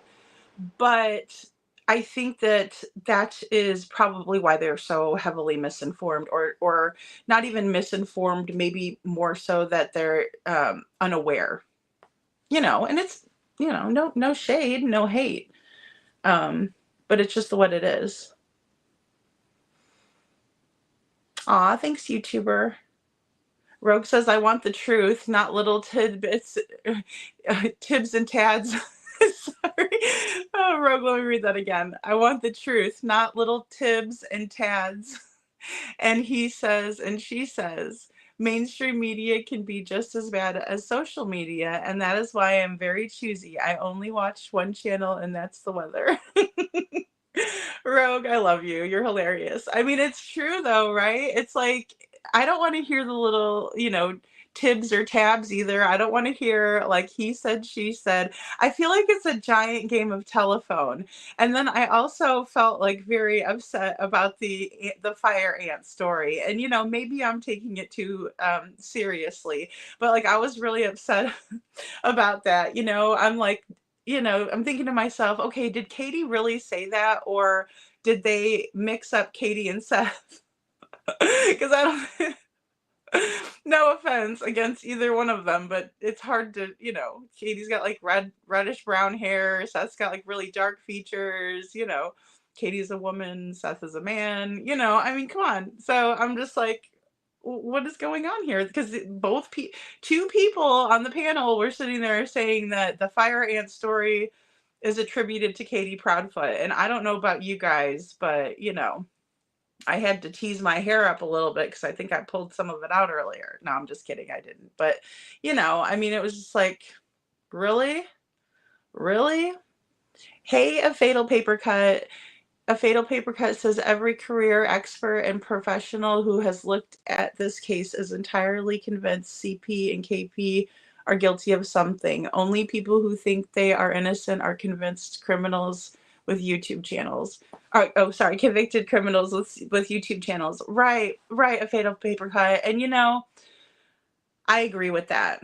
I do. And that's why I'm saying, I think it's highly unlikely that any of the panelists will watch some of the things that we're putting out there, right? Like that are like Chris's words, and when he was doing the tour to YouTube, and I'm talking about, 2025 edition, I still haven't gone through all of those lives if they're still even up. You know what I mean? Like he's probably said so much. I did catch the Yeda one where he came in and yelled at Yeda and stuff like that. So, I mean, and that was just because I had covered Yeda's first bit of statements on Bullhorn Betty. But there was several YouTube channels that Chris had went on, and even, you know, I put in the little excerpt because, you know, I mean, in all honesty, people would have, and shout out to War Eagle too, to War Damn Eagle, because, you know, I think they took that down. And if you're ashamed of it, that's a good thing. But it's like, who's going to see that? Like, probably nobody in the true crime genre, right? Or people that are interested in the cases or interested in helping finding missing kids. And I'm not saying that, you know, to be rude or anything like that, but I mean, Seth brings it up in the interview, and I was like, oh my gosh, I need to go find that so people can see like what he's talking about. Because if it was me and I was watching this for the first time, even watching what Chris was saying and then watching what Seth was saying, and I heard Seth say that, I would be like, what is he talking about with the, you know, DIL, the dillies, right? What's the dealio with the dillies? And a missing child's case, and why is this, you know, why is Sebastian's father so upset with his stepdad, you know? So I had to find at least a little excerpt of them talking about it, right? I don't need to put the whole thing up. I don't need to go over it with anybody, but just a little side note. And like Seth said, they talked about it extensively. You know, we just got to do better. I mean, you know, it's not right. But I think you're right, a fatal paper cut. I think it's very clear, you know, who we're dealing with. Bab says nothing was said about someone hauling ass running back to the house either. Exactly, Babs. Like okay, everybody got Men in Black tonight, right? The panel from America's Most the panel from America's Most Wanted was Men in Black tonight. You know, somebody stole the end of the footage or something happened. Like, I mean, I'm just speculating, but like I said, I'm about to get that, you know, like a whole bunch of tinfoil, and I'm going to start fashioning a cap.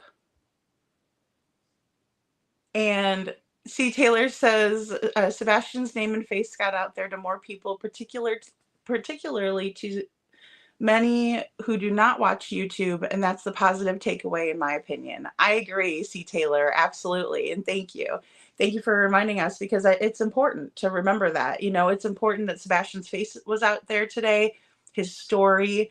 Seth got to speak, you know, even Katie got to tell her side. So, you know, absolute positive. I agree. Lying comes naturally to Kaika. Yeah, I agree. I agree with that. Carla says Critchity just dropped the link to be a member. Oh, sorry. I said that wrong. Cece, they just dropped. Okay. Sorry, Carla. Oh, God bless Mama Davis is right. God bless Mob Crew for his hard work. Definitely.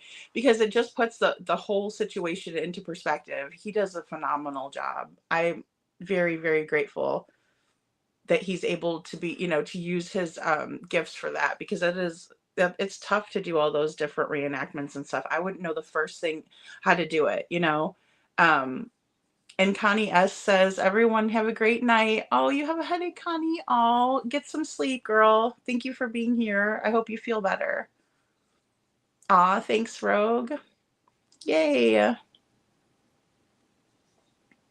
Detroit Rock City says she said CP called her to tell her to turn around because Ellie was on the way and they were on a three-way call. So which is it, KP? I know, right? It's kind of like when Candace said that the boys were sleeping and watching TV at the same time, right? How is that possible? You can't sleep and watch TV at the same time. I mean, you might be resting your eyes and like laying back in your chair, but you're really not asleep, are you? So it's not like you're doing it at the same time. Same thing with Katie right here, right? Well, and then also when she said she was studying and she was falling asleep and she was talking to Chris, I mean, that's a lot of activities to be doing all at once. But yeah, you know, were you on the three-way call or weren't you? Yeah, but Chris called. Yep. Now she's saying Chris called her to tell her to turn around because law enforcement was responding. Yep, but if you're on a three-way call, you could hear all of that, you know? Hey, Seth, good to see you. Thank you for coming in. Bab says, and nothing said about 0 cent by all the search dogs. Well, Callahan Walsh did say at the, he did remind the panelists, he said, don't forget that there was no sign, right? No sign of Sebastian. So he did let them know, you know, and I was like, oh, good. You know, I was glad. I talked to the TV. You guys caught me on my video talking to the TV. That's how I usually am. I'll be like, exactly, Callahan, or whoever is on there. So see, that's right. Seth says that is the goal, to get Sebastian's face and name out there. Absolutely. And that's I think what happened tonight, because I mean, like I said, a lot of people that don't watch YouTube, that just watch regular tube, right, are going to see it tonight, and I think it's a really good thing. I was going to say good night to you, Kelly, but I realized you were saying it to Connie S.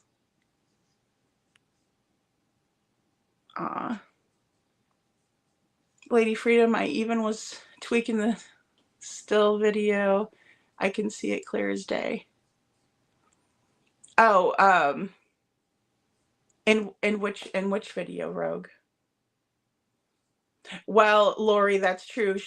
Well, that's what she told Chronicles of Olivia, right? She drove back to the house, right? But it changes so frequently. Even with, and that's what's so hard to do the comparison video, because every time I think I'm done with it,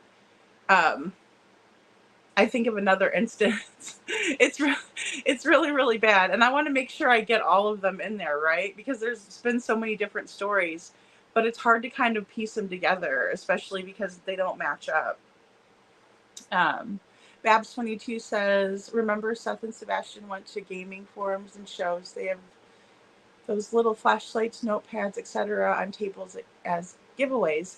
Yeah, well, they are like that, Babs, but Chris had told Duchess for the Missing that, and her audience, that it was a keychain flashlight that he picked up at a vendor table.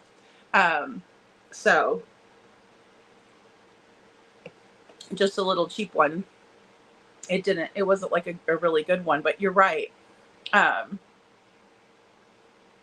I had a little flashlight that was from a mortgage company, and they just put their, information on it, right? The business name and everything. It was like swag, marketing swag. So that's what it kind of reminded me of. But as Chris described it, from what I heard, was that it was just a little tiny keychain flashlight. It's like enough to kind of shine a light on your car keyhole, like, or something like that. Like if it's really dark and you're trying to find it or whatever like that. It's not meant for like to illuminate a big area. It's just a tiny little, flashlight. Reach for the Sky says Sebastian will get justice today. Well, and I think it's fantastic that he has so much exposure, his smiles out there.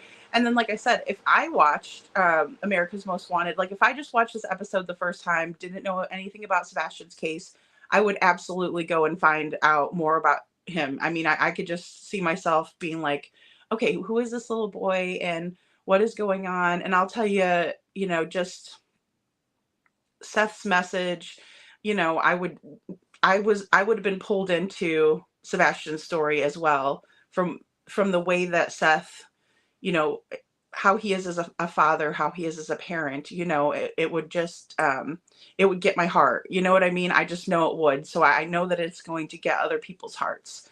And I know people will be praying for Sebastian tonight. I know people will be Googling Sebastian. I hope people go to YouTube. I mean, I really do. I really, really do, because that is where we're going to see a lot of stuff. A lot more than mainstream media. And James says, remember that CP said it was not flashlights and that he was, Oh, yeah, he did do that, James. Remember that CP said it was not flashlights and that he wishes it was, but it's just speculation. In my opinion, it was much more than speculation, but the number one in evidence. I agree, James. And, Eric Craddock even said that it's going in Sebastian's missing file. We don't know what we don't know, and it could play a role later on. So, absolutely. And I do remember Sebastian telling Chronicles of Olivia when she asked about the footage, he said, no, I know that everybody wants it to be. He said it was analyzed by Sumner County, TBI, FBI. I think he said Secret Service in one instance or another. And then he also turned around and told Nancy Grace the same thing, that it was not flashlights, that it has no evidentiary value, and he had Duper's Delight on his face. I caught it and I circled it or pointed at it in a video. So absolutely, James, thank you so much for reminding me of that, because, there's so much of that nonsense. Like, I don't expect people to know that. I really don't. You got some diehard, people in here for Sebastian. We just are, that's just how it is.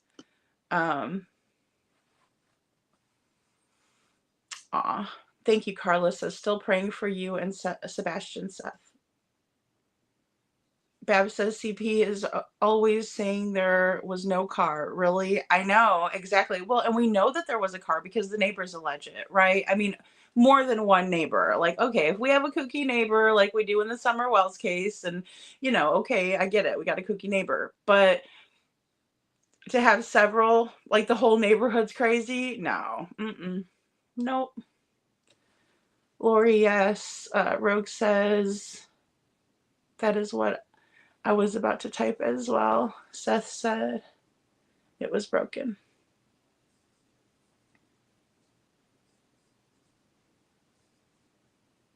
Oh, Sebastian will have justice one day. Reach for the sky. Absolutely. Nicolation says maybe it was a dog with a lit collar. Well, the light sources are round. They're like, rounded out. It's been speculated that maybe it was like a headlamp. I'm tending to lean more towards a headlamp, or possibly like the flashlights on the phones are super bright,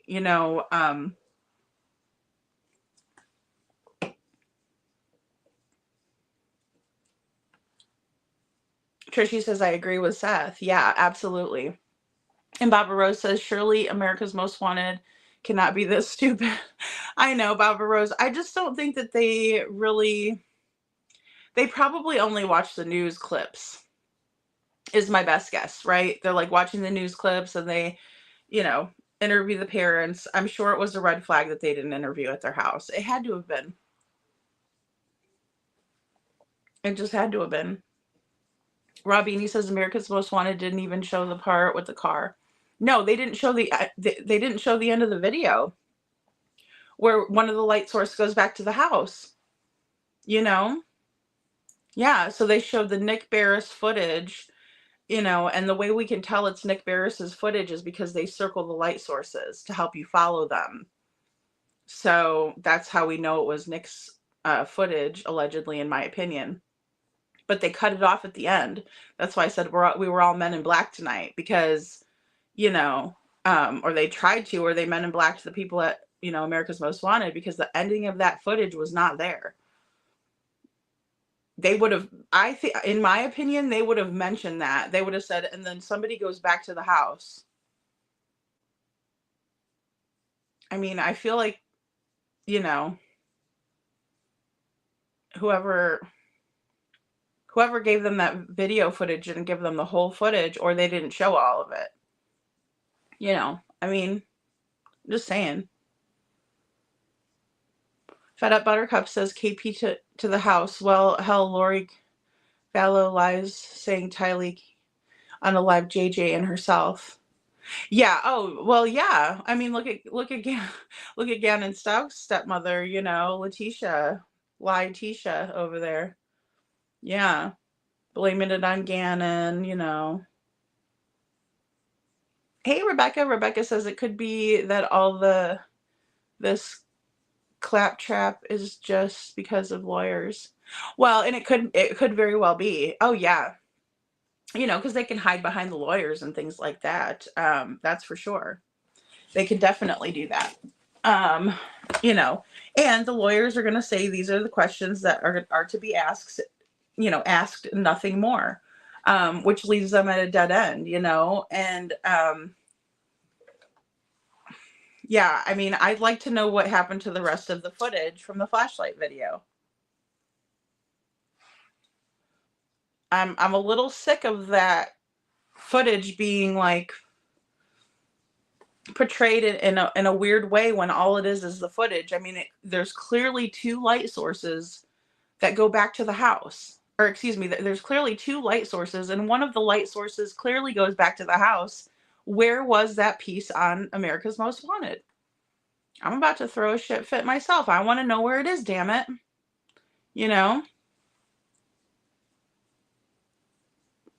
I want to know where it is. Show Poodle says, I cut the cord over 10 years ago. Everyday people such as yourself, Lady Freedom, are the way forward. I cannot dislike the TV journalists enough. Script readers only. Aw, thanks, Show Poodles. That's so sweet. I understand that. I felt like that in Gypsy's case, like I said, because I was local to that area, with Gypsy Rose. And so, I mean, the hospitals use that child for photo ops, and everybody used that child for tax write-offs, and all photo opportunities, and shaking hands and kissing babies, if you will, kind of politicianing it up with this little girl, and then come to find out it's all a big fraud, and how many people would probably gave their last dollar for Gypsy. Because there's a lot of extremely nice and kind-hearted people in the Ozarks that would give you the shirt off their back, that would see a little girl in a wheelchair like Gypsy and give her money, and her mother, help her mother out and stuff like that. Hell, they built a house for them, a very nice house. And and that was my big thing that was really frustrating. And I know how corrupt the area can be as well, and it really reminds me of Sumner County. It honestly does. So yeah, I mean, and then we see this, and I'm like, where's the rest of the footage? And like I said, I'm gonna start making tinfoil hats, and then I'm gonna sell them to you guys for really cheap so we can all have one. 50 cents a piece. And we're going to go to town on these conspiracies and this corruption, because I don't know what else to do. I mean, looking at that footage. Detroit Rock City says, Seth, that's true, but I was still disappointed. I wish they didn't leave so much out, in my opinion. Yeah, Detroit, I understand that. But, Seth is always like, hashtag keep the faith. So I understand, and you have to be positive about things. I have a really good friend of mine that's just an awesome mom, and she has a lot going on with her kiddos and stuff. And she's just an amazing mom. And, she will tell me, if she'll say, let me tell you a funny story. And she'll tell me like all of this crazy stuff that happened. And I'm like, you're just so positive, and you keep things together. You hold yourself together so well. And that's how Seth is, in my opinion. Lolo says, did anyone see the car in the last video Justin played? I got chills when I saw it. The lady who recorded it even mentioned was the vehicle from the 3 a.m. lights. Really? I didn't see that, Lolo. Where was that at? I know it was on Justin's, but which video, I wonder? Jen. Hey, Jen. Why are they not arrested yet with the way CP talks about Sebastian and 5 CPS cases on him? If it talks like a duck, walks like a duck, guess what it is? It's a duck. I agree, Jen. I agree. I cannot argue that. I really can't.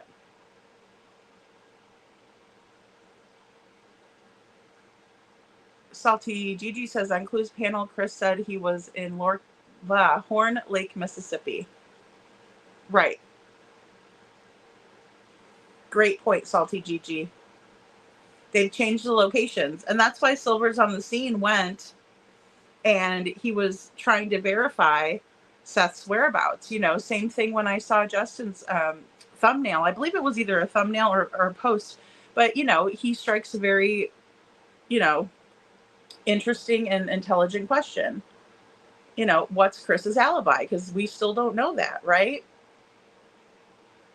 It was the silver sedan, Lolo said.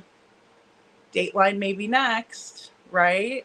Irony Rose. But they were able to do Dateline too because Katie was giving them the song and dance about how she looked in the bathroom for Sebastian first. And I came in, you know, well, she said I came into his bedroom and I, you know, noticed he wasn't there because he usually will look at me, but he didn't. So then I noticed he wasn't there. And then I went and looked in his bathroom. Show Poodles, that is such a great point. The best part, a new audience was introduced to Sebastian tonight. Amen, Show Poodles. You got it. That is so true. So true. Hey, Emily Hernandez.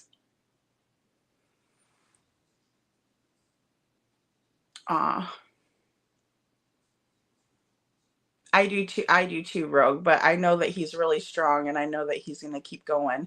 Hey, Meg, good to see you. CP believes he has said that we are all stupid as he called the LE about his truck pinging it, not knowing it was his, and how he said, and you won't be getting into it because it's his truck. Right. Oh, he had a fit about the truck, didn't he, James? I mean, he came unglued about the truck.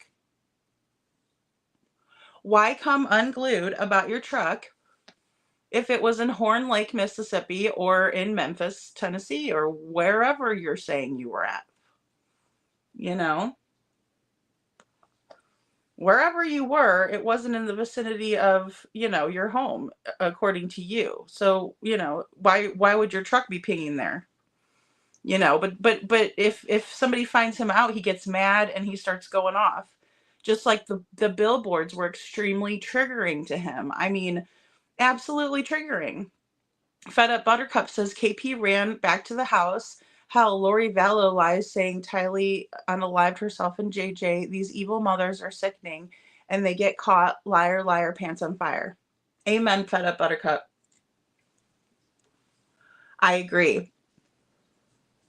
And poor Tylee and JJ, you know? It's terrible. Good point, Jill. And they brought up the flashlight didn't even work, according to Seth. Great point, Jill.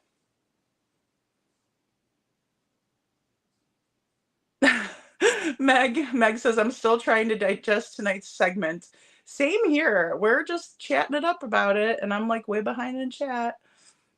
C. Taylor says, we know so much, others know zero about Sebastian missing. Undoubtedly, this has reached more people. Most of the family isn't on YouTube and know of Sebastian because of me, but many people know nothing. That is so true, C. Taylor. Absolutely. And, you know, it's going to probably raise a lot of eyebrows because if you think about it, they're reaching a whole nother, you know, facet of the true crime world, right? Because we're only one part of it on YouTube or TikTok or Rumble or whatever, or wherever we're posting. But there is a vast majority of the population that does only watch, you know, mainstream media and TV. So we're reaching more people, and that's absolutely a good thing. In my opinion, it's absolutely a good thing. And, you know, if Seth is happy with it, and then I am too, because that's what it's about. It's about being able to put, you know, his son's information out there and, you know, get it to more people. So, and of course, we need to see Sebastian's cute little smile so everybody sees him and knows that he's missing and that we need to find him and bring him home to his family. And at the end of the day, that's the goal, right? Carla says, well, Chris has been saying it's a trash truck and a man taking out the garbage, everything except flashlight. Why tonight is the flashlights to them? Carla, boom. Boom. Right there. Can I get an amen?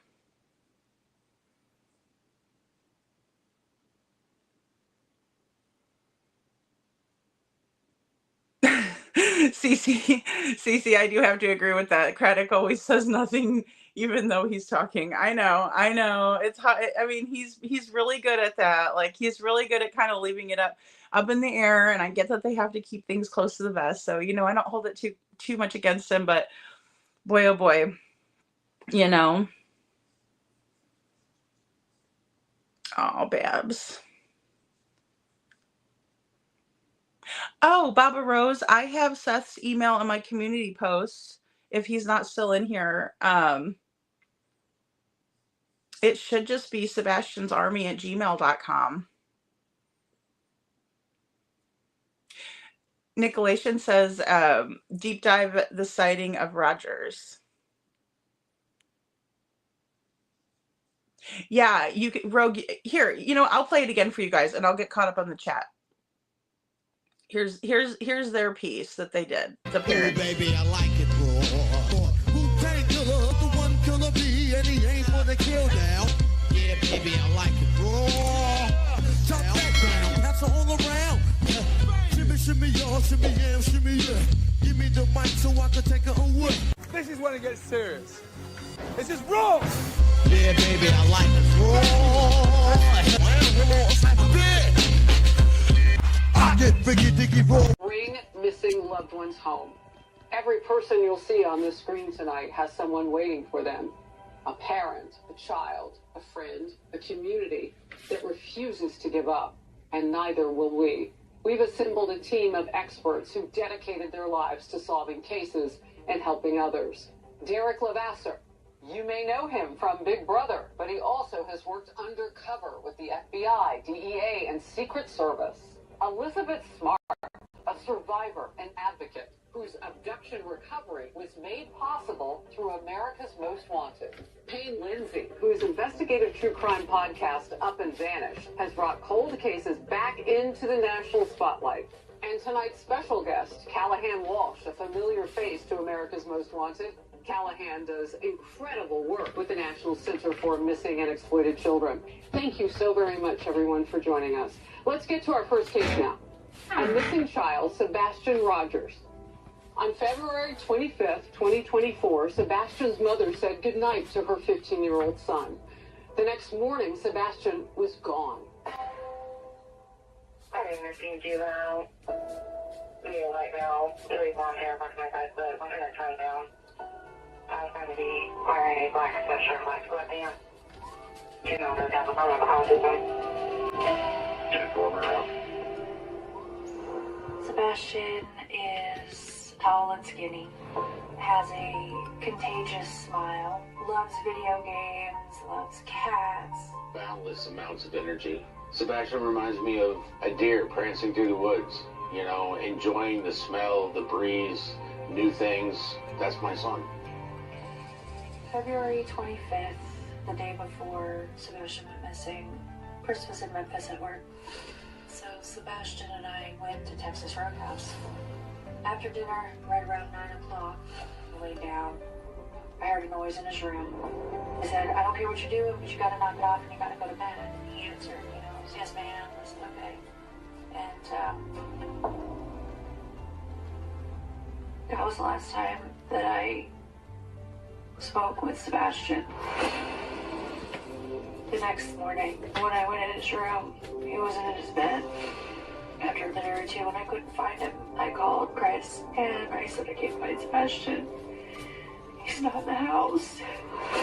I got off work and I had a text message from Sebastian's stepfather. I said, hey, I don't know how to tell you this, but Sebastian's missing. I headed straight over to their house. I started driving through the neighborhood. I was panicking. I was looking everywhere, like, where is he? What happened? Did he go with someone? Did someone take him? By the time I pulled into the school, Christopher was already telling me to turn around because the authorities were on their way. They used helicopters, they used drones, they used ATVs, horseback. An extensive search didn't yield one significant lead or even a glimpse of the boy on any doorbell cam video. Days later, investigators called to a landfill, still saying they had found nothing. We have nothing. We just have speculations. We get criticized, the father gets criticized, law enforcement's been criticized. Online sleuths are really analyzing videos and creating their own theories. Sebastian is putting something in his pocket. Surveillance footage from a neighbor shows two people outside of Sebastian's house that night. Something happened. Tonight marks 1 year since Sebastian Rogers disappeared near Beach High School in Sumner County. My life is not the same without my son. He's not here, and he's somewhere. Someone has him. This year has been the worst nightmare I could have imagined to come alive. Just wants whoever has him, just give him back. It's my son.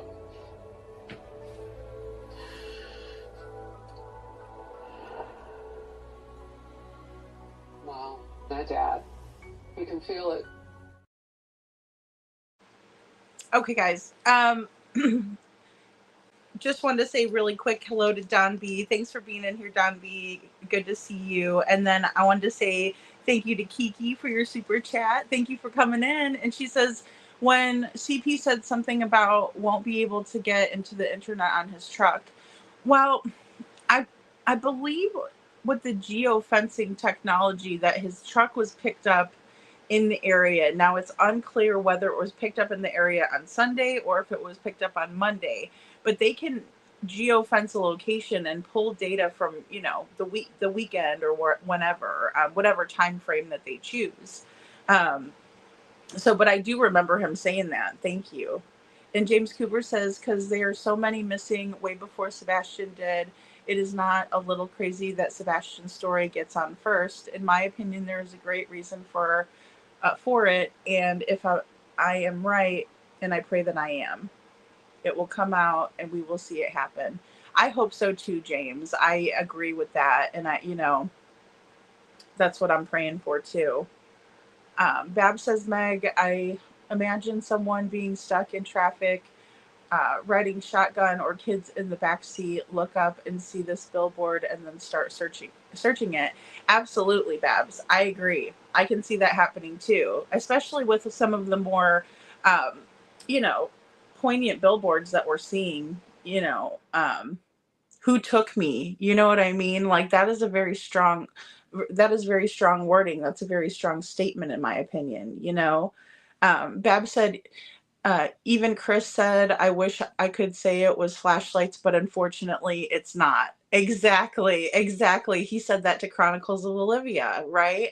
And he was talking with his hands and explaining and da-da-da-da-da, and yep, I agree. Debutante says, James, great point. I'm on your hopeful train for sure. I'm going to keep being positive that we find out the truth soon. Yeah, Debutante, I can't agree more with that. I mean, we need to stay positive, but also know that there is truth and justice that we're searching for out there, and it's out there. We just have to find it, just like Sebastian, and I know that once Sebastian is found, we're going to have a lot more information than we do now. Obviously, I don't have to tell you guys that, but I think that's another part that's so frustrating is like, where could he be? What could have happened to him? And I really wish that, I think we were expecting to hear something like, I know I was, that maybe they had researched and something that they have, found that we didn't know about or that we weren't seeing, with their expertise. So I understand. Robini, yes, Craddock is a professional gum chewer. And Detroit Rock City says, Babs, I know, right? It's like his security blanket. Why carry it to another house to show it next to his photos. That's very strange to me.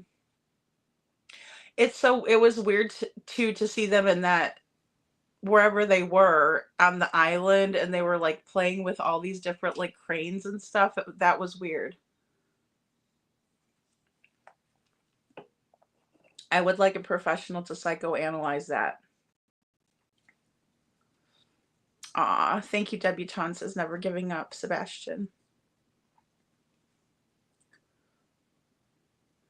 James says, I used to watch America's Most Wanted, and I can remember that this is how they work and do things. Plus, I have an uncle married to a woman that, of course, became my aunt, and she has a brother that works for America's Most Wanted. Oh, that's really cool, James. Yeah, they catch a lot of people.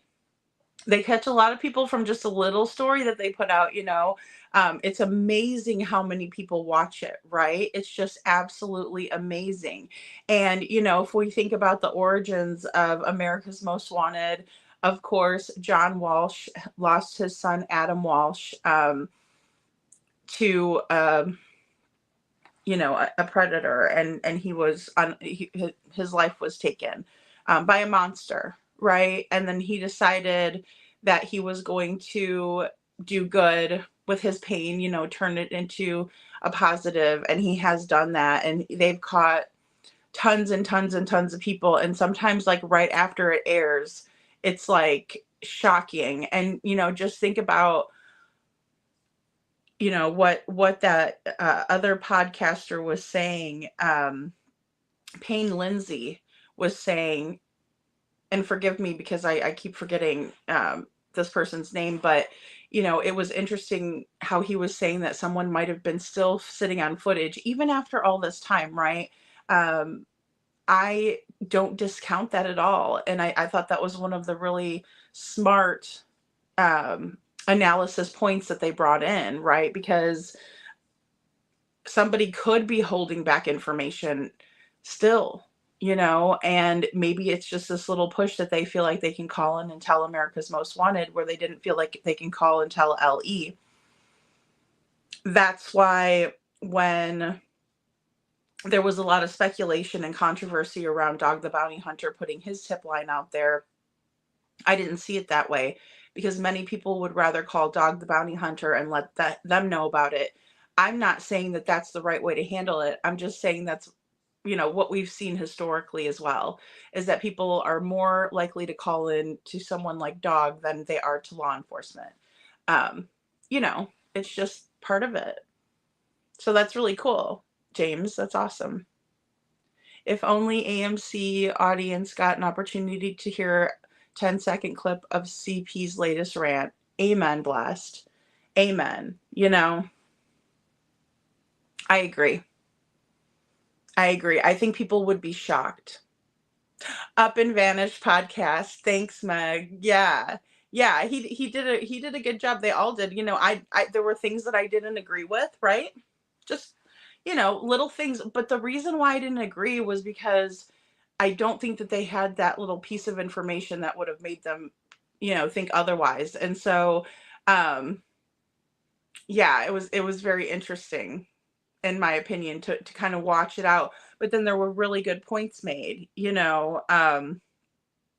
Again, I wish they would have seen the footage. And I agree with Don B, you know, when he was saying that it feels like gaslighting, right? Yeah, Bab says, show Chris's freaky looking face again. I swear, y'all, he had something done. You want me to show? I'll show it again. I'll show it again. Ooh, baby, I like it raw. Wu-Tang Killer, the one killer bee, and he ain't for the kill now. Yeah, baby, I like it raw. Chop that down, pass it all around. Shimmy, shimmy, y'all, shimmy, yeah, shimmy, yeah. Give me the mic so I can take it away. This is when it gets serious. It's just raw. Yeah, baby, I like it raw. I get Biggie Diggy raw. Bring missing loved ones home. Every person you'll see on this screen tonight has someone waiting for them. A parent, a child, a friend, a community that refuses to give up, and neither will we. We've assembled a team of experts who dedicated their lives to solving cases and helping others. Derek Levasseur. You may know him from Big Brother, but he also has worked undercover with the FBI, DEA, and Secret Service. Elizabeth Smart, a survivor and advocate, whose abduction recovery was made possible through America's Most Wanted. Payne Lindsay, whose investigative true crime podcast, Up and Vanished, has brought cold cases back into the national spotlight. And tonight's special guest, Callahan Walsh, a familiar face to America's Most Wanted. Callahan does incredible work with the National Center for Missing and Exploited Children. Thank you so very much, everyone, for joining us. Let's get to our first case now. A missing child, Sebastian Rogers. On February 25th, 2024, Sebastian's mother said goodnight to her 15-year-old son. The next morning, Sebastian was gone. I didn't receive you out. Yeah, right now, really blonde hair, back my guy's butt. I'm gonna turn down. I was going to be wearing a black sweatshirt and black sweatpants. You know, no doubt about autism. Just go around. Sebastian is tall and skinny, has a contagious smile, loves video games, loves cats. Boundless amounts of energy. Sebastian reminds me of a deer prancing through the woods, you know, enjoying the smell, the breeze, new things. That's my son. February 25th, the day before Sebastian went missing, Chris was in Memphis at work. So Sebastian and I went to Texas Roadhouse. After dinner, right around 9 o'clock, I laid down. I heard a noise in his room. He said, I don't care what you're doing, but you gotta knock it off and you gotta go to bed. And he answered, you know, yes ma'am. I said, okay. And that was the last time that I spoke with Sebastian. The next morning, when I went in his room, he wasn't in his bed.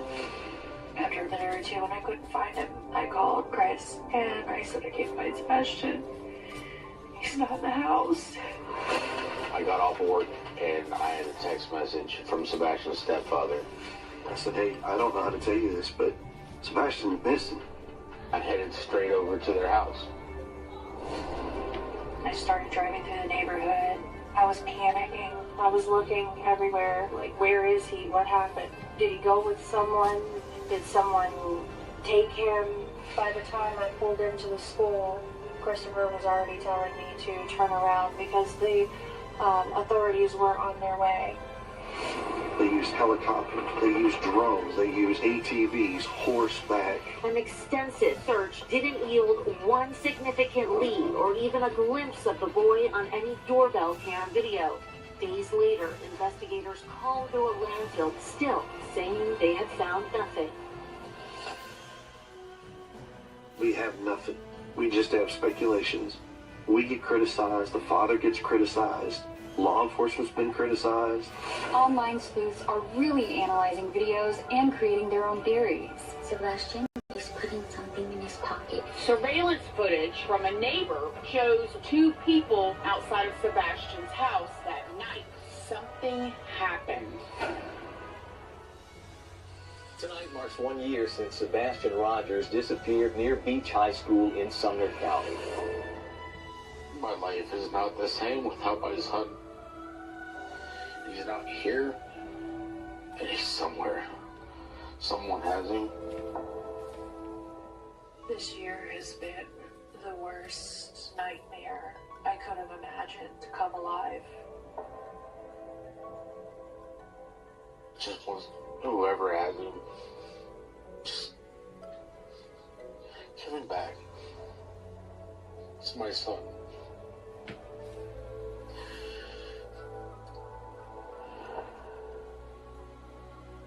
Wow, my dad. You can feel it.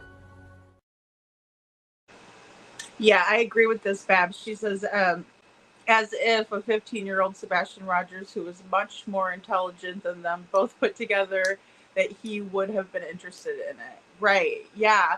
Well, I even looked up Marble Run because I know they were talking about Marble Run, and you can make some pretty sophisticated Marble Run. So I was like, okay, maybe he did play Marble Run. But yeah, I mean, again, with the toys, it's kind of, it is a little bit odd, you know, especially just cranes and stuff like that. And I wanted to say hello to Wait What. And then also, Jules, I was equally taken back by seeing Christina Randall, because I did watch her coverage. Well, I think she made one video about Sebastian and his case. Maybe there was more, but either way, I was surprised too, because it wasn't like, a YouTuber that has been following the case from the beginning. So that was different. Maybe they watched her video and decided to ask her if they could use her clip. And then Enjoying Life, I thought that was super weird, right? That's the last time I spoke to Sebastian, was when he said, yes, ma'am. Right? Really, really weird. It's so heartbreaking. Wait, what? It is. It's really, really heartbreaking, in my opinion. Just the whole thing. As long as it's been, it's just sad. And then Kiki, I wanted to say congratulations. I saw that you did your first live today. That's fantastic.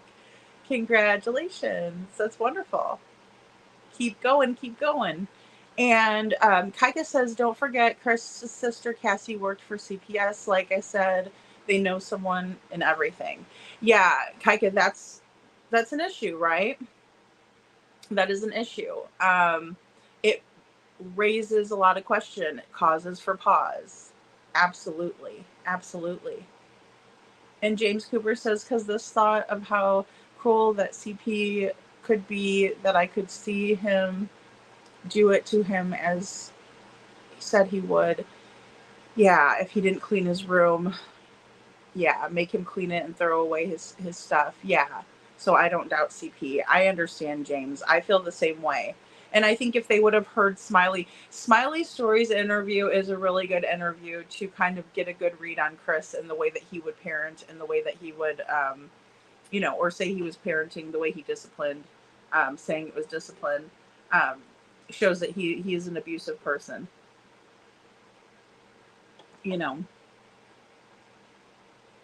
Bab says, so let me get this straight. Chris and Katie have an opportunity to plead for help for finding Sebastian, and they mention nothing about him and show pictures of him from years ago laying on the countertop.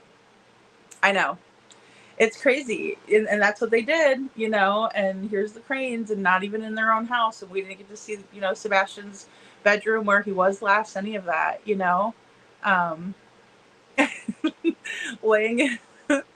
lying on a countertop with a toy crane. Again, what the hell? I agree, Babs. I agree. Wait, what says, really? They got to know how absolutely ridiculous they look. They need to go back into hiding. Who is CP's beautician? Fire him. I mean, he looks completely different. He really does. When I look at him, every time I see him, he changes his appearance, right? Even from court. Like before, he had that like swirly thing in the front of his head. I don't know if I have a picture still of it.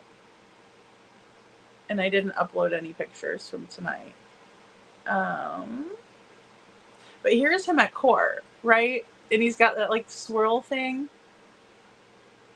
going on. I guess because he couldn't wear a hat in court. So he's got that swirly, whirly thing in the front. I know, reach for the sky. Yeah, I agree, Adam, Forever 21. And Vanna says, CP got a trim. His eyebrows are clipped short and he's wearing makeup. Oh, okay. They probably put makeup on him, huh, Vanna? Maybe that's what's making him look different. I was thinking maybe the lighting too, because I know like the lighting is always like something even I deal with, and I was trying to do like the green lights in the back, and then, and I still haven't gotten it right. So I was thinking that, but maybe that's probably it, that he was wearing makeup, right? Because you could do like a lot of contouring and different things with makeup. I mean, you can make somebody look completely different.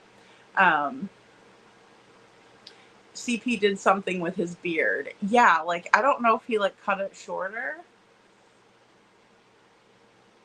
The gray hair too threw me off. I will say that. I was just sorry. I just thought of that, popped into my head. But like the gray hair, I was like, what's the salt and pepper look we got going? He must have been doing Just for Men, prior to this or something. Like he must have been dyeing his hair, in my opinion. I Am Two Bear said he's going balder. His hairline is receding fast. Yeah, and the gray. all stress, right? Stress. And, you know, Chris is my age. He's, you know, in his early 40s. Hey, Mally Cat. Good to see you. Bab says, Vonna, yes, it's the eyebrows. They're all gone. Maybe they tweezed his eyebrows down. So that makes a lot of sense, Babs and Vonna. Yeah, that's true. Robini says, does anyone know why they show the officer checking the crawl space? There is a straw all over their yard. Oh, I didn't notice that, Robini.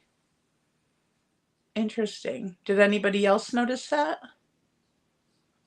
Debutante says the cranes are triggering me. I have no idea why. Maybe it's because I know that CP threw all of Sebastian's toys away. So Chris probably showed his own toys. Well, what did they do? Just like bring a whole bunch of Sebastian's toys that they didn't give away or throw away or what? Like, what was that? To that weird place wherever they were with the green tile in the kitchen? That was weird too. So weird. Meg says CP was trying to look like Justin. Justin has the best makeup. I don't even know. He's got to try way harder. Wait, what? Says CP done went to Walmart for a perm and updo. Could you imagine him coming out? Oh my goodness. I'm telling you, when he had the mullet, he was dyeing the mullet, right? But then like whenever he got rid of the mullet, I guess he just decided to go like full on salt and pepper, you know. Next he's going to have a shaved head. No, I'm just kidding. Hopefully not. Buzz cut Chris. We have mullet Chris, short-haired Chris, salt and pepper Chris, court Chris with the thing. I don't even know what you call this. Where you know, like he's got bangs or something. It's like bangs, isn't it? Ooh, sorry about that one. I mean, look at that. That looks like that took some doing. And I mean a big bald spot too. But he looked like he put extra gel in it for America's Most Wanted, you know? Like he really greased that thing down. She called him Chris, Detroit Rock City.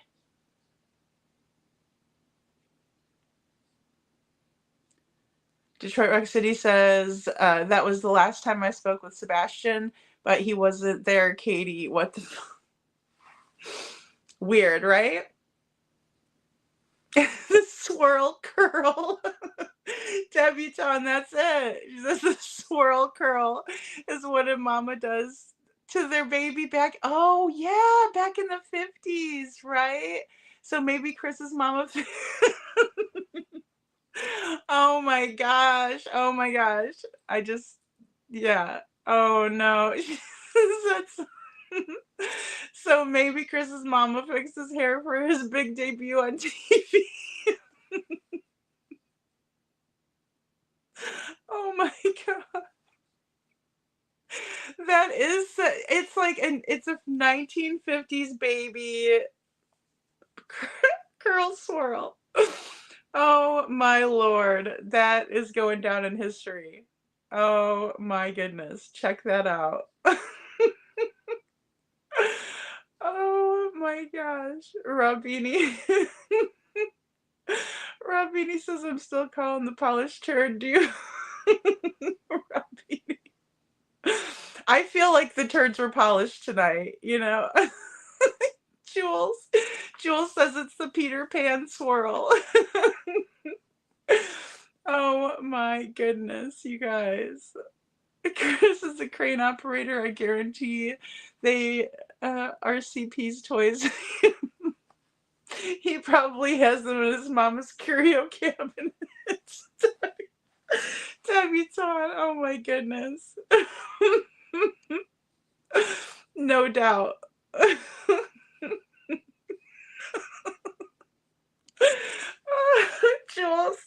Jules says no more hairstyles, please. Chris is always like, Chris changes his hairstyle more than Katie does. I'm starting to wonder about that, you know? I'm starting to wonder about it. Vonna says, not sure, James. I always thought it was their own yard at their house. James says, because I don't think the photo was taken at their home. Let's see. Well, it was their older home. It was I think the one even maybe in White House, or it could have been like, they were helping out a family member or something at their house.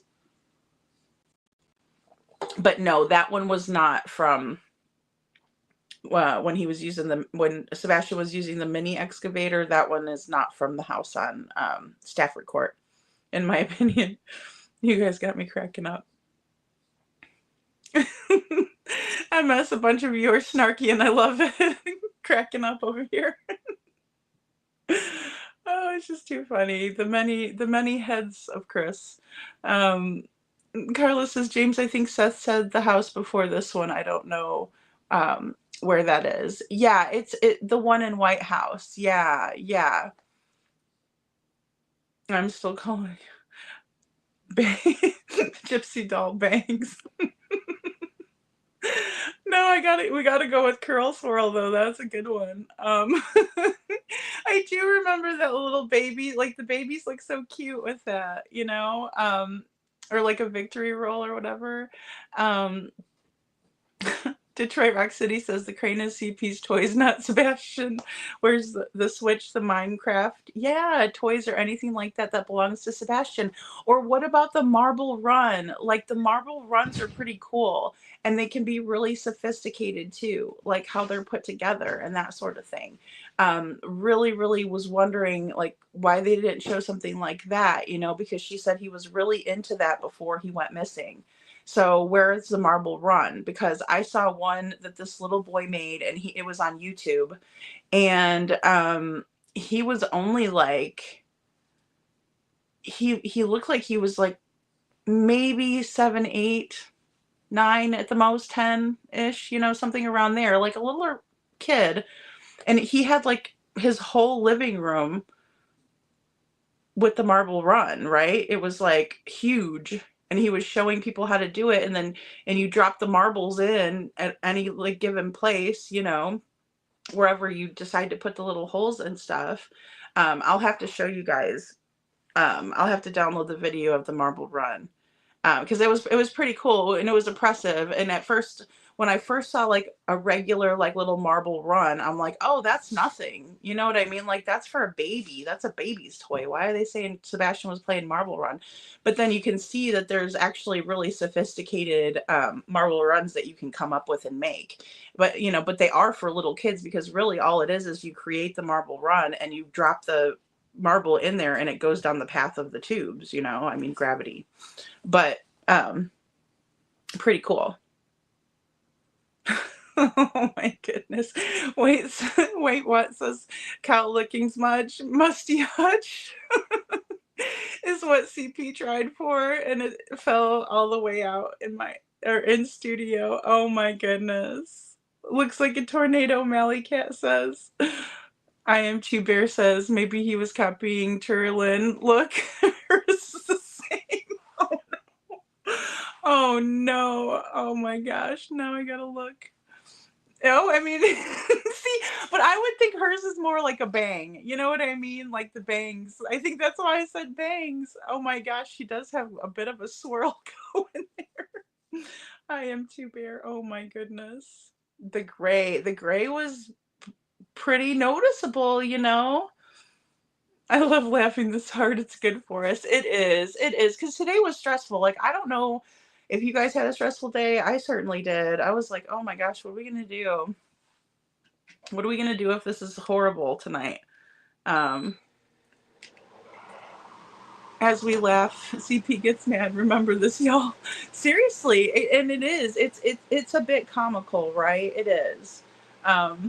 The hairdos, the hairdos do need to stop. Oh my goodness. I wonder how long it takes CP to get ready for one of these interviews, Like, I wonder if he's got like a whole regimen that he's doing, like, make sure the gel is, because I think he was wearing gel this time. Kiki said, do it with baby lotion and a comb. Oh my goodness, that's so funny. Little baby curl. James, I think Seth said a couple of years before the last house. Yes. Oh, yes. Needs to go ahead and get a wig, a toupee. He's got to get a toupee. Kiki. James says, because like I said, if you put that photo next to Texas Roadhouse photo of him, it certainly looks like a close-up, or close to his age. This one is his school picture, the one that's that says missing. That one's his school picture from when he was, the fall of 2023, right? Yeah, because then 2024 would be January. Yeah, so they would, how kids take the school pictures, in the fall. And then a lot of times the school will have the Life Touch people come in and do, spring photos. Betty Magger says, as a young adult in the 70s and 80s, I was amazed at the international reach of America's Most Wanted and the results that they got. I imagine if YouTube could focus solely on the positive. That's true, Betty. Absolutely. And, I wrote that down. Who said that? Somebody else said that, and I wrote it down when we were watching that clip.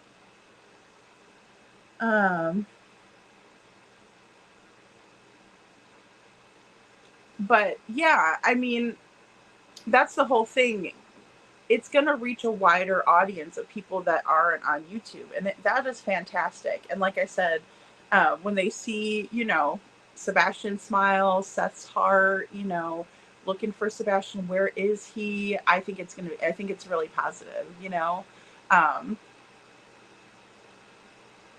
The Cupid dolls. Meg says his hair does look like the Cupid dolls. I just looked it up. Oh my goodness. Calgal says, who was running back in the house in the flashlight video? Exactly, Calgal. They didn't see the rest of it in America's Most Wanted. I mean, I'm just speculating, but it doesn't seem like they saw it. Somebody cut it off. Whoever gave them that video, it got cut off, the end.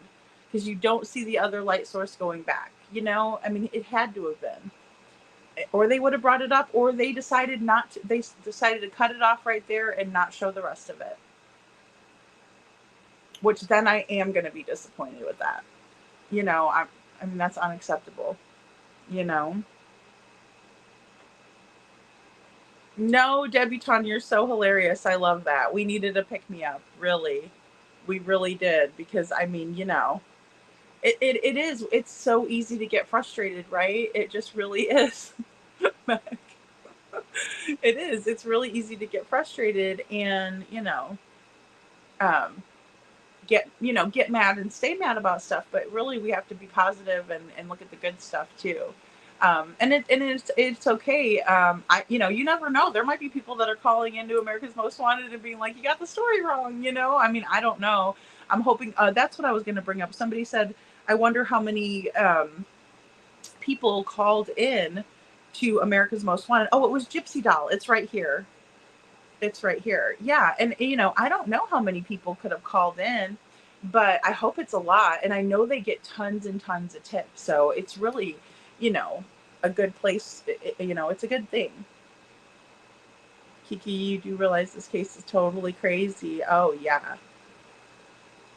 Oh, sorry. Kiki says, to be honest, though, on the live I heard things I'd never heard before. Others may have before, but not me. And of course, I'm new.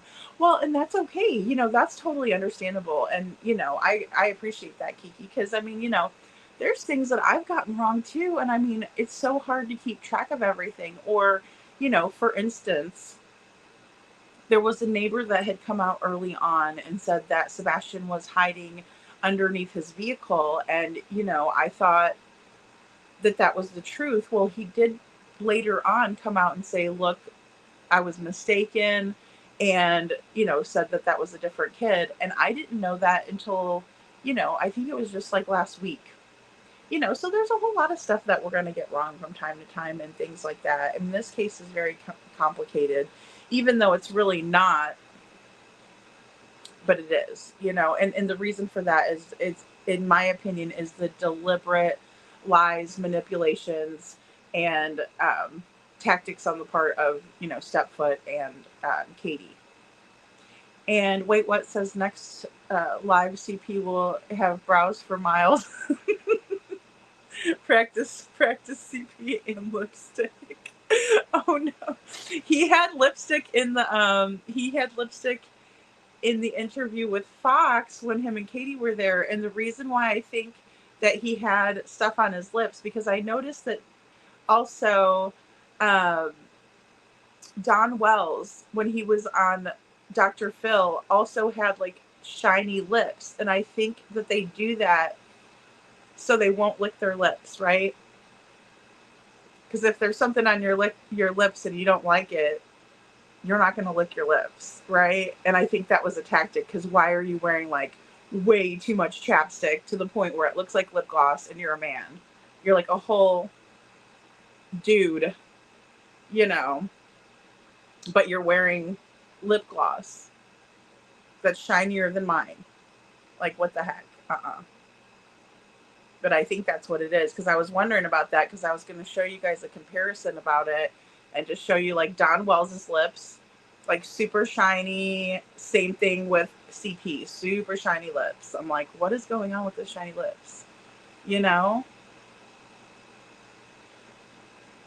Yeah, MS says Cowgirl is probably Katie running back to the house in the flashlight video, in my opinion. I think so too. And I think if they were able to see that, they would think that too. They would say, who is going back to the house? You know?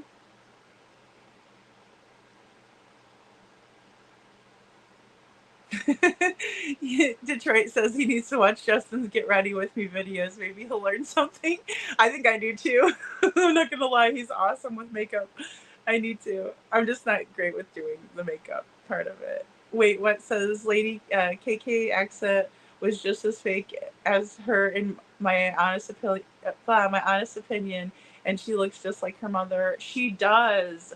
And she didn't have like a thick accent this time either. Not the country one, anyway. And Vanna says maybe someone could send America's Most Wanted the actual full video, maybe one of Mob Crew's.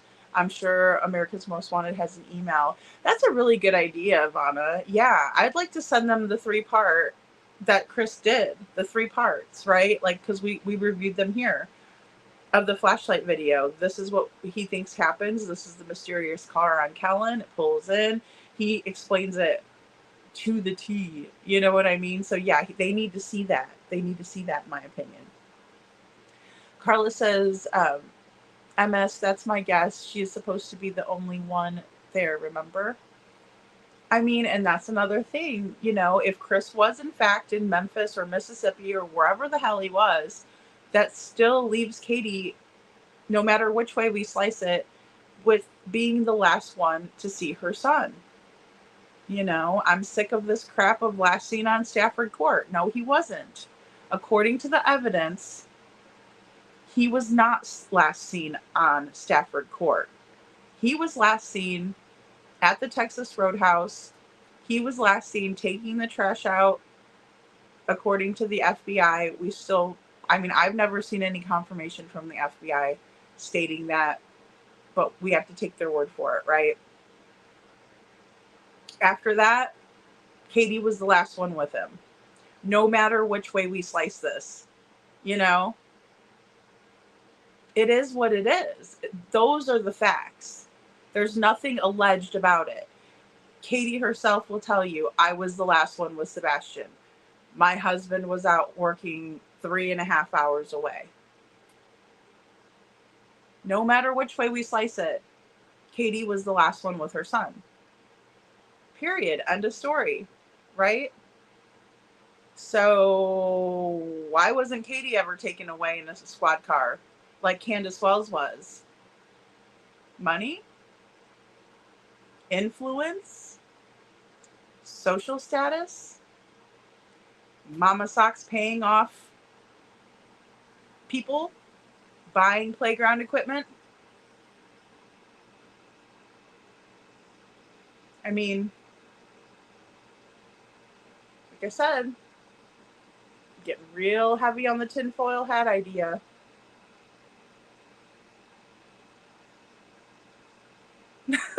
Meg says, I thought it was a filter. I'm like, I'm like, what kind of lip is that, Chris? That's some shiny lip right there. I need to get some of that. That's some shiny. No, I'm just kidding. But I really did. I was thinking about it. And I'm like, I bet you it's because he's trying to get himself not to lick his lips, because we all know that when we lie, and Chris is one person who does this. I caught him. And if you go back and watch the first Holly Thompson interview, Chris sticks his tongue out when he lies. He said, he says he's talking about wanting Sebastian to come back home, and then he goes like this.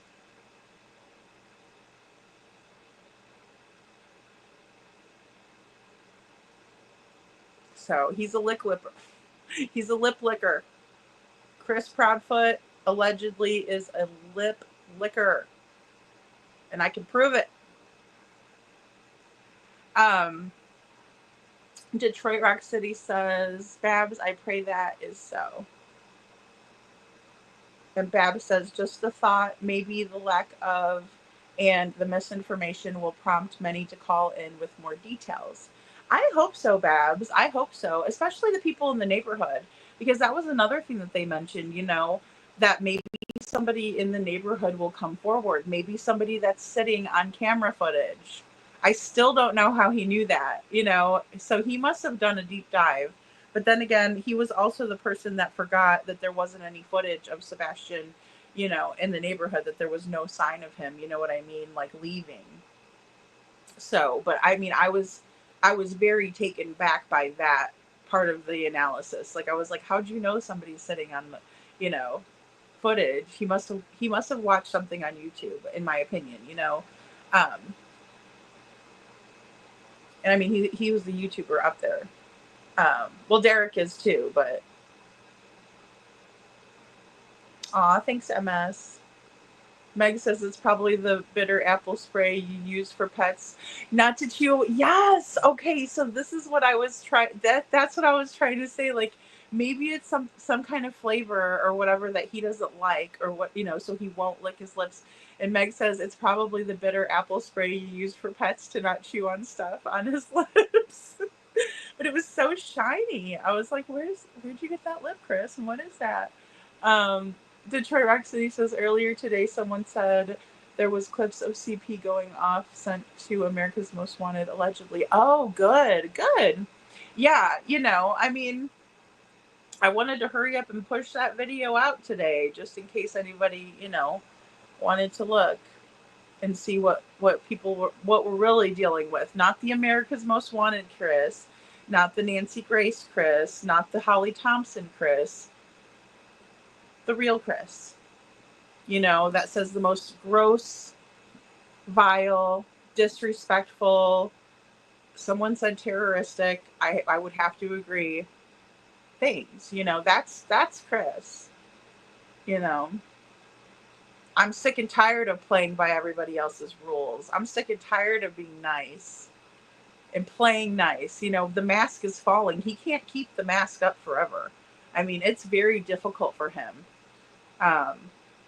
Chris is the type of person where it's like, he's an Eddie Haskell, in my opinion. When he needs to behave himself, he absolutely can. But I mean, it's very short-lived. Wait, what says, offer KK a bottle of whiskey and a beer and maybe KK will lose them lying lips. Yeah. Yeah, I think so.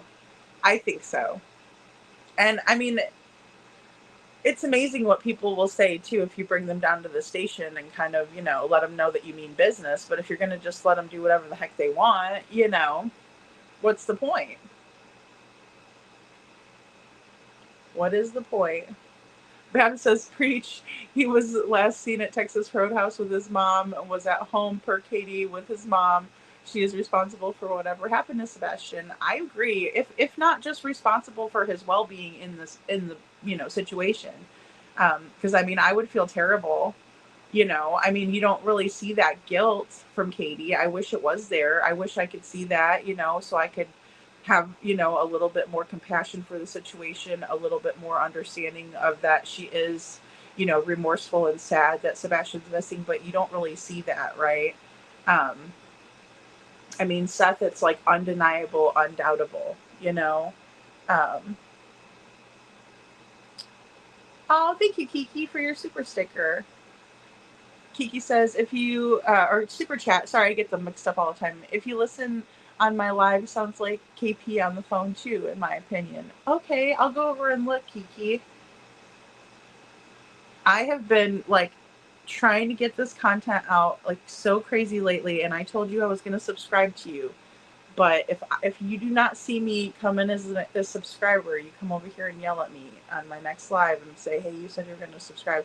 Because I know I know sometimes I'm like so bad with that and checking my email. And well, especially if I get into like making the videos, right? Because it takes a long time.